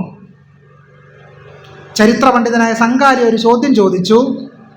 നല്ല മാർബിളിട്ട മനോഹരമായ പ്രതലമായിരുന്നെങ്കിൽ ഇത്രയും പൊടിക്കകത്ത് വീഴത്തില്ലായിരുന്നു. പിന്നെ ഈ പൊടി എവിടുന്ന് വന്നു? ചരിത്ര പണ്ഡിതനായ സംകാലിയ കണ്ടെത്തി. ചുട്ടെടുത്ത ഇഷ്ടിക കൊണ്ടല്ല വീട് നിർമ്മിച്ചിരിക്കുന്നത്, കളിമണ്ണ് കൊണ്ടുള്ള വീടാണ്. അപ്പം യഥാർത്ഥത്തിൽ കൗസല്യ കഴിഞ്ഞ വീടത്തെ എങ്ങനത്തെ വീടാണ്? കളിമണ്ണിന്റെ വീട്ടിലാണ്. സീരിയലിൽ കണ്ടത് സ്വർണ്ണ കൊട്ടാര, പക്ഷെ യഥാർത്ഥത്തിൽ ഉണ്ടായിരുന്ന എന്താണ്? ഉണ്ടായിരുന്നത് കളിമണ്ണിന്റെ വീടാണ്. കിഷ്കിന്ധയെ നമ്മളെങ്ങനെ രാമായണ സീരിയലിൽ കണ്ടത്? വലിയ കൊട്ടാരമാണ്, പക്ഷെ യഥാർത്ഥത്തിൽ ഒരു പൊന്തക്കാടാണ് കിഷ്കിന്ധ എന്ന് വാൽമീകി രാമായണം വളരെ വ്യക്തമായിട്ട് പറയും. രാമന്റെ അവസാനത്തെ പറ്റി, അവസാന കാലഘട്ടത്തെ പറ്റി വാൽമീകി രാമായണത്തിൽ പറയുന്നുണ്ട്. നാരദൻ വന്ന് രാമനെ കണ്ടതിന് ശേഷം സ്വർഗാരോഹണത്തിന് സമയമായി എന്നുള്ള വാർത്ത നാരദനിൽ നിന്ന് അറിഞ്ഞതിന് ശേഷമാണ് രാമൻ സരയൂ നദിയിലേക്ക് നടന്നു പോകുന്നത്. ആറ്റിലെ കച്ചുതാ ചാടല്ല ചാടല്ല എന്ന് പാട്ട് കേട്ടിട്ടില്ലേ? ആരെങ്കിലും നദിയിൽ ചാടിയാൽ നമ്മൾ ഇന്നെന്ത് പേരിൽ വിളിക്കും? ഇന്ന് ആരെങ്കിലും മേളിൽ നിന്ന് സരയൂ നദിയിലോട്ട് എടുത്തു ചാടിയാൽ നിങ്ങൾ അതിനെ എന്താ വിളിക്കുക? എന്ത് വിളിക്കും? അപ്പൊ രാമൻ ഇങ്ങനെ സരയൂ നദിയിലേക്ക് നടന്നുപോയി. എന്തിനാ? നമ്മൾ അതിലിട്ടിരിക്കുന്ന പേര് സ്വർഗാരോഹണം എന്നാണ്. പക്ഷേ എന്താണ് യഥാർത്ഥത്തിൽ? ഞാൻ പറയുന്നില്ല, ബാക്കി നിങ്ങൾക്ക് വിട്ടിരിക്കുക, നിങ്ങളുടെ ചിന്തയ്ക്ക് വിട്ടിരിക്കുക. പറഞ്ഞു വന്നത് ചാതുർവർണ്ണ്യം എന്ന് പറയുന്ന ജാതി വ്യവസ്ഥ ഹീനമായി നമ്മുടെ സമൂഹത്തിൽ നിന്ന് ഇപ്പോഴും വിട്ടുമാറിയിട്ടില്ല.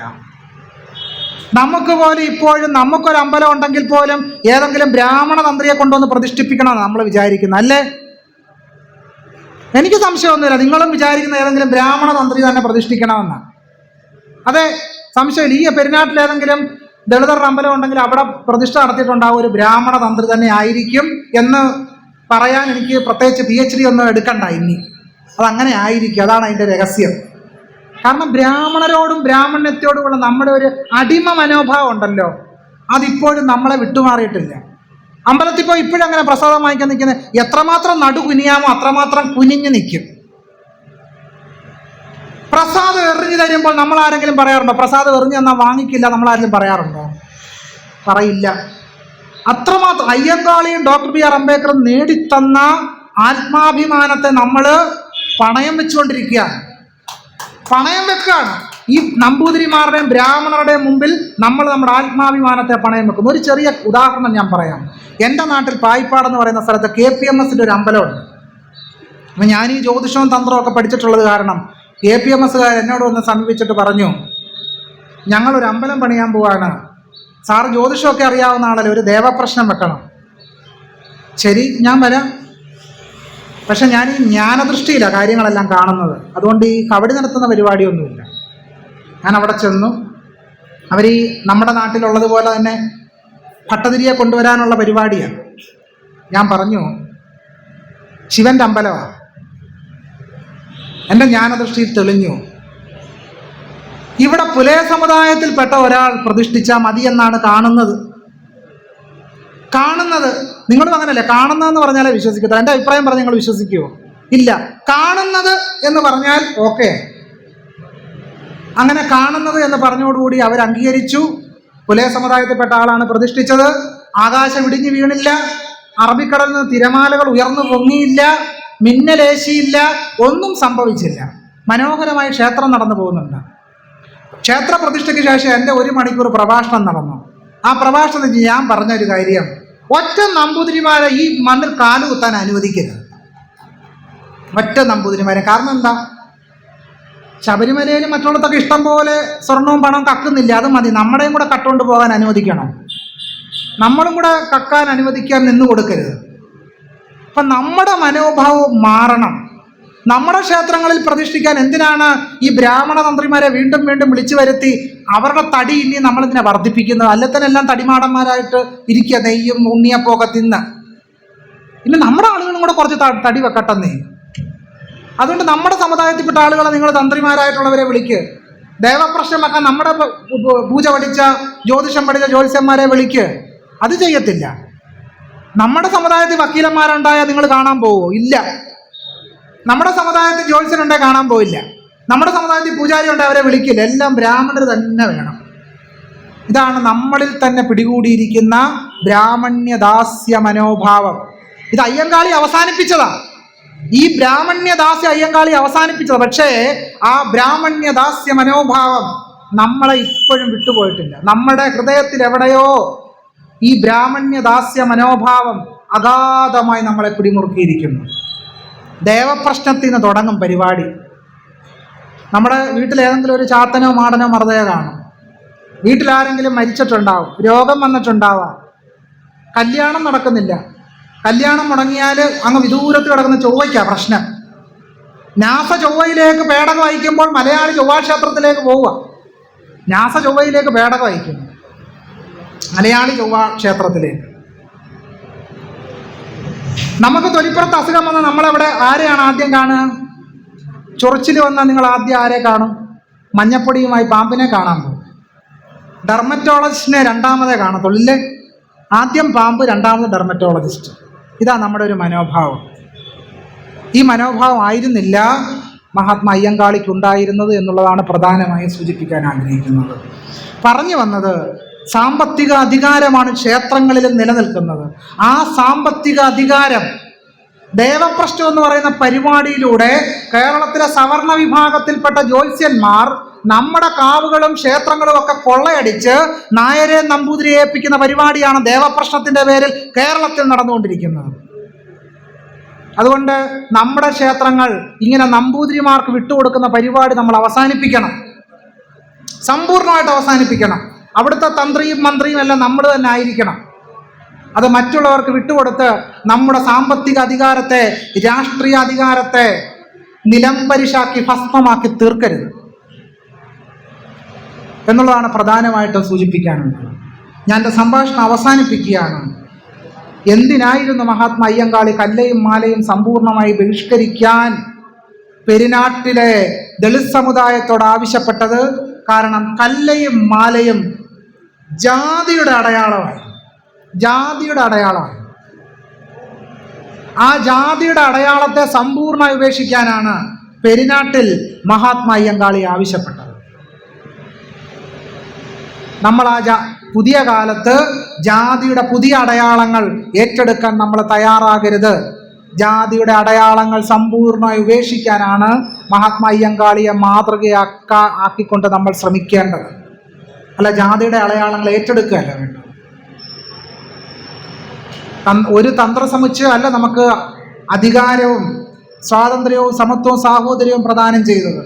പൂണൂലിട്ട ദൈവങ്ങളല്ല നമുക്ക് സ്വാതന്ത്ര്യവും സമത്വവും അധികാരവും നേടിത്തന്നത്.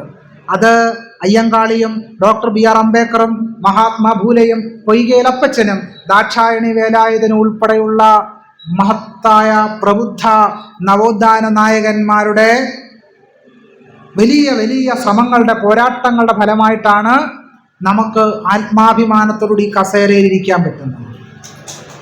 അല്ലാതെ പണ്ടത്തെ ക്ഷേത്ര നാടുവാഴിത്ത വ്യവസ്ഥയായിരുന്നുവെങ്കിൽ നമുക്ക് അന്തസ്സായിട്ട് ഈ കസേരയിൽ ഇരിക്കുവാൻ സാധ്യമാകുമായിരുന്നില്ല.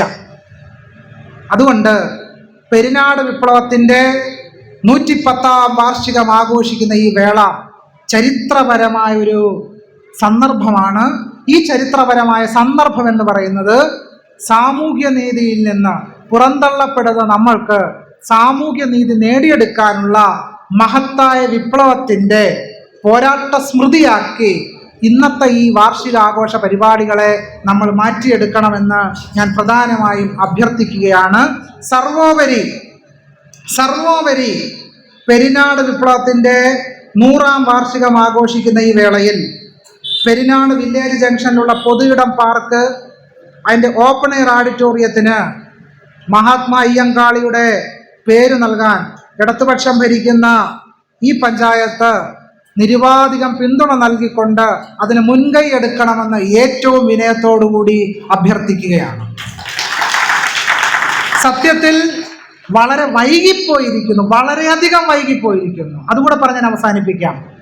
ഇന്നാണ് ഇന്ത്യയുടെ ആദരണീയായ രാഷ്ട്രപതി ദ്രൗപദി മുർമു KR നാരായണന്റെ പ്രതിമ അനാച്ഛാദനം ചെയ്തത്. ഇടത്തും വലത്തും എല്ലാം KR നാരായണനെ മറന്നു. എല്ലാവരും മറന്നു KR നാരായണനെ. നമ്മുടെ കൂടെയാണ്, പാവങ്ങളുടെ കൂടെയാണ്, അധ്വാന വർഗത്തിന്റെ കൂടെയാണ് എന്ന് നാഴികയ്ക്ക് 40 വട്ടം പറയുന്നവർ എന്തുകൊണ്ടാണ് KR നാരായണനെ മറന്നുപോയത്? എന്താണ് KR നാരായണനുള്ള ഒരു കുറവെന്താണ്? നമ്മൾ ചോദിക്കണ്ട ഈ ചോദ്യം. മഹാത്മാ അയ്യങ്കാളിയുടെ ഒരു പ്രതിമ സ്ഥാപിക്കാൻ നമ്മൾ ആവശ്യപ്പെടണോ? പാവങ്ങളുടെ കൂടെയാണ്, അധ്വാന വർഗത്തിന്റെ കൂടെയാണ് എന്ന് നാഴികയ്ക്ക് 40 വട്ടം പറയുന്നവർക്ക് നമ്മൾ ഇനി നിവേദനം കൊടുക്കണോ? അയ്യങ്കാളിയുടെ പ്രതിമ സ്ഥാപിക്കണേ, അയ്യങ്കാളിയുടെ പ്രതിമ സ്ഥാപിക്കണേ എന്ന് പറയാൻ. കേരള സാഹിത്യ അക്കാദമിയിൽ പണ്ഡിറ്റ് കറുപ്പന്റെ ഒരു ഫോട്ടോ സ്ഥാപിക്കാൻ കഴിഞ്ഞ 5 വർഷമായിട്ട് സാഹിത്യ അക്കാദമിയുടെ പുറകെ നടന്നിട്ടാണ് അടുത്തിടെ പണ്ഡിറ്റ് കറുപ്പന്റെ ഒരു ചിത്രം സാഹിത്യ അക്കാദമിക്കകത്ത് വെച്ചത്. നിങ്ങൾ സാഹിത്യ അക്കാദമിയുടെ ഹാളിൽ പോയി ആ ഹാളിലിരിക്കുന്ന മഹാന്മാരുടെ ചിത്രമൊക്കെ കാണണം. മുഴുവൻ കേരളത്തിലെ സവർണറുടെ ചിത്രങ്ങളാണ്. എന്താ, കേരളത്തില് അടിത്തട്ട് ജനതയിൽ നിന്ന് സാഹിത്യകാരന്മാരൊന്നും ഉണ്ടായി വന്നിട്ടില്ലേ? എന്താണ് കേരള സാഹിത്യ അക്കാദമിക്ക് ഒരു ദളിത് സാഹിത്യകാരൻ സാഹിത്യ അക്കാദമിയുടെ അധ്യക്ഷനായി വരാത്ത എന്തുകൊണ്ടാണ്? സച്ചിദാനന്ദ മാഷ്ക്ക് മാത്രമേ ആ കസേര ഇരിക്കാൻ യോഗ്യതയുള്ളൂ. എന്താ, MR രേണുകുമാറിനും രേഖാരാജനും അതുപോലെ തന്നെ കേരളത്തിലെ മറ്റ് ദളിത് സാഹിത്യകാരന്മാർക്ക് ആ കസേര ഇരിക്കാൻ യോഗ്യതയില്ല? അതോ കുഞ്ഞാമൻ മാഷ് പറഞ്ഞതുപോലെ ഇനി സാഹിത്യ അക്കാദമിയുടെ കസേര ഇരിക്കണമെങ്കിൽ മൂട്ടയായിട്ട് ജനിക്കണോ? അപ്പൊ പാവങ്ങളുടെ കൂടെയാണെന്ന് ഇനി സിദ്ധാന്തം പറഞ്ഞിട്ട് കാര്യം, നിങ്ങൾ പ്രവർത്തിച്ച് കാണിക്കണം. പണ്ട് ഞങ്ങൾ അത് ചെയ്തു, പണ്ട് ഞങ്ങൾ ഇത് ചെയ്തു എന്ന് പറഞ്ഞിട്ട് കാര്യം. ഇന്ന് ഞങ്ങൾക്ക് വേണ്ടി നിങ്ങൾ എന്ത് ചെയ്തു എന്നാണ് ചോദ്യം. ഇന്നെന്ത് ചെയ്തു എന്നാണ് ചോദ്യം. എയ്ഡഡ് വിദ്യാഭ്യാസ സ്ഥാപനങ്ങളിൽ സംവരണം നടപ്പിലാക്കണം. തിരുവിതാംകൂർ ദേവസ്വം ബോർഡിൽ സംവരണം നടപ്പിലാക്കണം. ഇങ്ങനെ നിരവധിയായ കാര്യങ്ങൾ നമ്മുടെ ഭാവി തലമുറയ്ക്ക് വേണ്ടി നടപ്പിലാക്കേണ്ടതായിട്ടുണ്ട്. പോലീസ് സ്റ്റേഷനുകളിൽ ദളിതുകൾ അനുഭവിക്കുന്ന പീഡനം, ബിന്ദു എന്ന് പറയുന്ന ദളിതത്തിന് അതിന്റെ ഉദാഹരണം മാത്രമാണ്. ഇങ്ങനെ എത്രയോ സംഭവവികാസങ്ങൾ നിരന്തരം നടന്നുകൊണ്ടിരിക്കുന്നു. ഇതിനൊക്കെ ആര് സമാധാനം പറയും? ആരിത് പരിഹരിക്കും? ഞങ്ങളുടെ പാവങ്ങൾക്കൊപ്പമാണെന്ന സിദ്ധാന്തം പറഞ്ഞാൽ മതിയോ? വർഗ സിദ്ധാന്തം പറഞ്ഞുകൊണ്ട് കാര്യമില്ല. പ്രവൃത്തിയിലുണ്ടോ വർഗം? പ്രവൃത്തിയിൽ വർഗം ഉണ്ടായിരുന്നുവെങ്കിൽ EWS സംവരണം ഉണ്ടാകുമായിരുന്നില്ല. കാരണം പാവങ്ങൾ എന്ന് പറയുന്ന വർഗത്തെയാണ് കാണുന്നെങ്കിൽ EWS സംവരണം വരുത്തില്ല. കാരണം പാവങ്ങളിൽ ദളിതരും ആദിവാസികളും ഈഴവരും പറയരും പുലയരും എല്ലാവരും ആ സമ്പർക്കത്തിൽ ഉണ്ടായി വന്നേനെ. പക്ഷെ EWS സംവരണം ഇന്ന് കിട്ടുന്ന ആർക്കാ? മുനിസിപ്പാലിറ്റിയിൽ 8 ഏക്കർ സ്ഥലമൊക്കെ ഉള്ളവർക്കാണ് ഇപ്പൊ EWS സംവരണം. എന്തൊരു വിരോധാഭാസമാണെന്ന് ആലോചിച്ച് നോക്കൂ. ഇങ്ങനെ കടുത്ത അനീതി നമ്മൾ അനുഭവിച്ചുകൊണ്ടിരിക്കുകയാണ്. അപ്പൊ അതുകൊണ്ട് തന്നെ നമ്മളെ ചരിത്രപരമായി നമ്മളെ തമസ്കരിക്കുന്നതിൻ്റെ ഭാഗമാണ് നമ്മുടെ സാംസ്കാരിക ബിംബങ്ങളെ മറച്ചു വെക്കുകയും ഒളിപ്പിച്ചു വെക്കുകയും അതിനെ അവഗണിക്കുകയും ചെയ്യുന്നത് എന്ന് ദളിത് സമുദായം ആഴത്തിൽ തിരിച്ചറിയേണ്ടതായിട്ടുണ്ട്. അതും ഭരണകർത്താക്കൾക്കല്ല തോന്നേണ്ടത്, നമുക്കാദ്യം തോന്നണം. ഞങ്ങളെ അവഗണിക്കുകയാണ് എന്നും ഞങ്ങളുടെ സാംസ്കാരിക ബിംബങ്ങളെ ഇവർ അവഗണിക്കുകയാണ് എന്നും ആദ്യം തിരിച്ചറിയേണ്ട ദളിത് സമുദായമാണ്. നമുക്കങ്ങനെ ഒരു തിരിച്ചറിവുണ്ടെങ്കിൽ മാത്രമേ ഭരണകർത്താക്കൾക്കും അത്ര ഒരു തിരിച്ചറിവ് ഉണ്ടാകത്തുള്ളൂ. അതുകൊണ്ട് ഈ 110ാം വാർഷികം ആഘോഷിക്കുന്ന വേളയിൽ വളരെയധികം വൈകിപ്പോയിരിക്കുന്നു. മഹാത്മാവിനോടുള്ള ആദരവ് പ്രകടിപ്പിക്കാൻ വളരെ വളരെ വളരെ വൈകിപ്പോയിരിക്കുന്നു. മറ്റേതെങ്കിലും മഹാത്മാവിൻ്റെ ആണെങ്കിൽ, ഏതെങ്കിലും ഒരു സവർണ സമുദായത്തിൽപ്പെട്ട ആളിൻ്റെ ആയിരുന്നെങ്കിൽ കേരളത്തിൽ ഈ പെരുന്നാട്ടിൽ ഒരു സാംസ്കാരിക സമുച്ചയം ഉണ്ടായേനെ. ഇല്ലേ? തീർച്ചയായിട്ടും ഉണ്ടായേനെ.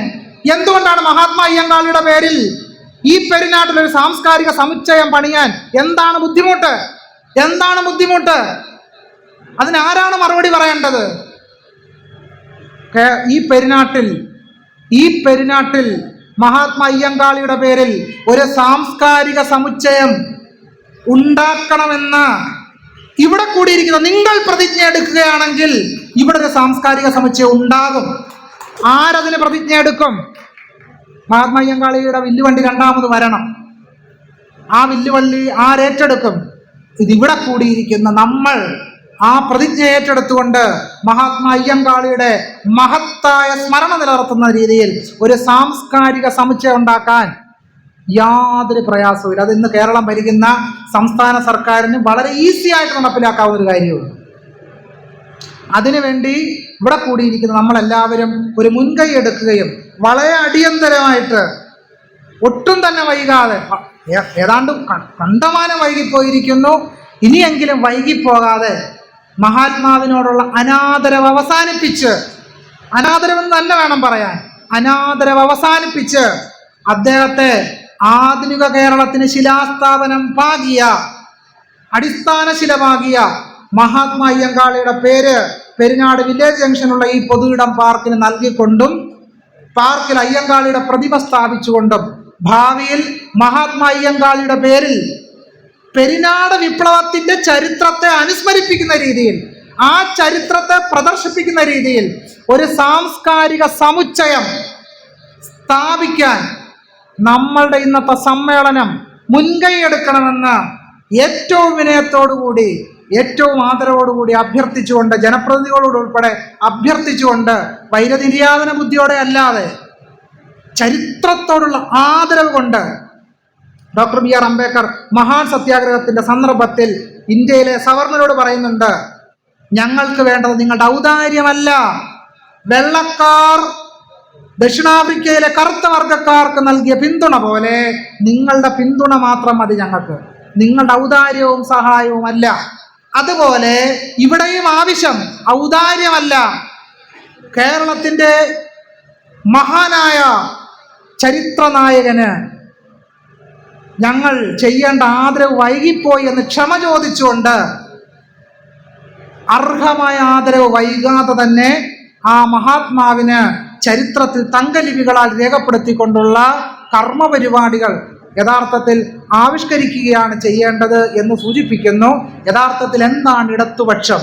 ഇടത്തുപക്ഷം എന്ന് പറയുന്നത് സ്വാതന്ത്ര്യം, സമത്വം, സാഹോദര്യം എന്ന് പറയുന്ന മഹത്തായ മൂല്യങ്ങളെ ഉയർത്തിപ്പിടിക്കുന്ന പക്ഷത്തിന്റെ പേരാണ് ഇടത്തുപക്ഷം എന്ന് പറയുന്നത്. അല്ലാതെ സവർണറുടെ താല്പര്യം മാത്രം സംരക്ഷിക്കുന്ന പക്ഷത്തിന്റെ പേര് ഇടത്തുപക്ഷം എന്നല്ല. സ്വാതന്ത്ര്യം, സമത്വം, സാഹോദര്യം എന്ന് പറയുന്ന മഹത്തായ മാനവ മൂല്യങ്ങളെ ഉയർത്തിപ്പിടിക്കുന്ന പക്ഷത്തിന്റെ പേരാണ് ഇടത്തുപക്ഷം. Doctor B R. അംബേദ്കർ ബ്രാഹ്മണ്യത്തെ ഇങ്ങനെ നിർവചിക്കുന്നു: സ്വാതന്ത്ര്യം, സമത്വം, സാഹോദര്യം എന്നിവയുടെ നിഷേധസ്ഥാനമാണ് ബ്രാഹ്മണ്യം. ബ്രാഹ്മണ്യം എന്താണ് ചെയ്യുന്നത്? സ്വാതന്ത്ര്യത്തെയും സമത്വത്തെയും സാഹോദര്യത്തെയും ഇല്ലാതെയാക്കുന്നു. യഥാർത്ഥത്തിൽ മഹാത്മാ അയ്യങ്കാളിയുടെ ചിത്രം, അദ്ദേഹത്തിന്റെ പ്രതിമ, അദ്ദേഹത്തിന്റെ സാംസ്കാരികമായ ഓർമ്മ സ്വാതന്ത്ര്യത്തിന്റെ, സമത്വത്തിന്റെ, സാഹോദര്യത്തിന്റെ മഹാവിഹായസിലേക്ക് ഉള്ള ഒരു തുറവിയായി, ഒരു ഉന്നതമായ ഭാവി സൃഷ്ടിക്കാനുള്ള ചരിത്രപരമായ ഒരു സൂചകമായി നമ്മുടെ മുമ്പിൽ ശോഭിക്കട്ടെ. പെരിനാട് വിപ്ലവത്തിന്റെ ഈ 110ാം വാർഷികം ആ രീതിയിൽ ചരിത്രത്തിൽ തങ്കലിപികളാൽ രേഖപ്പെടുത്തപ്പെടും. ജാജ്വല്യമായ ഓർമ്മകൾക്ക് മുമ്പിൽ ഞാൻ വിനീതനാകുന്നു. പെരിനാടിൻ്റെ ഈ ചരിത്ര ഭൂമികയ്ക്ക് പെരിനാടിൻ്റെ വിപ്ലവകാരികൾ, അവരുടെ വിപ്ലവ പ്രവർത്തനങ്ങൾ, മഹാത്മാ അയ്യങ്കാളിയുടെയും ഗോപാലദാസന്റെയും വെള്ളിക്കര ചോദിയുടെയും ചരിത്ര സ്പർശം ഉറങ്ങുന്ന ഈ മണ്ണിന് ഒരിക്കൽ കൂടി അഭിവാദ്യം നേർന്നുകൊണ്ട് എൻ്റെ എളിയ വാക്കുകൾ ഉപസംഹരിക്കുന്നു. നിങ്ങൾക്കെല്ലാവർക്കും എൻ്റെ നന്ദി, നമസ്കാരം. ജയ് ഭീം.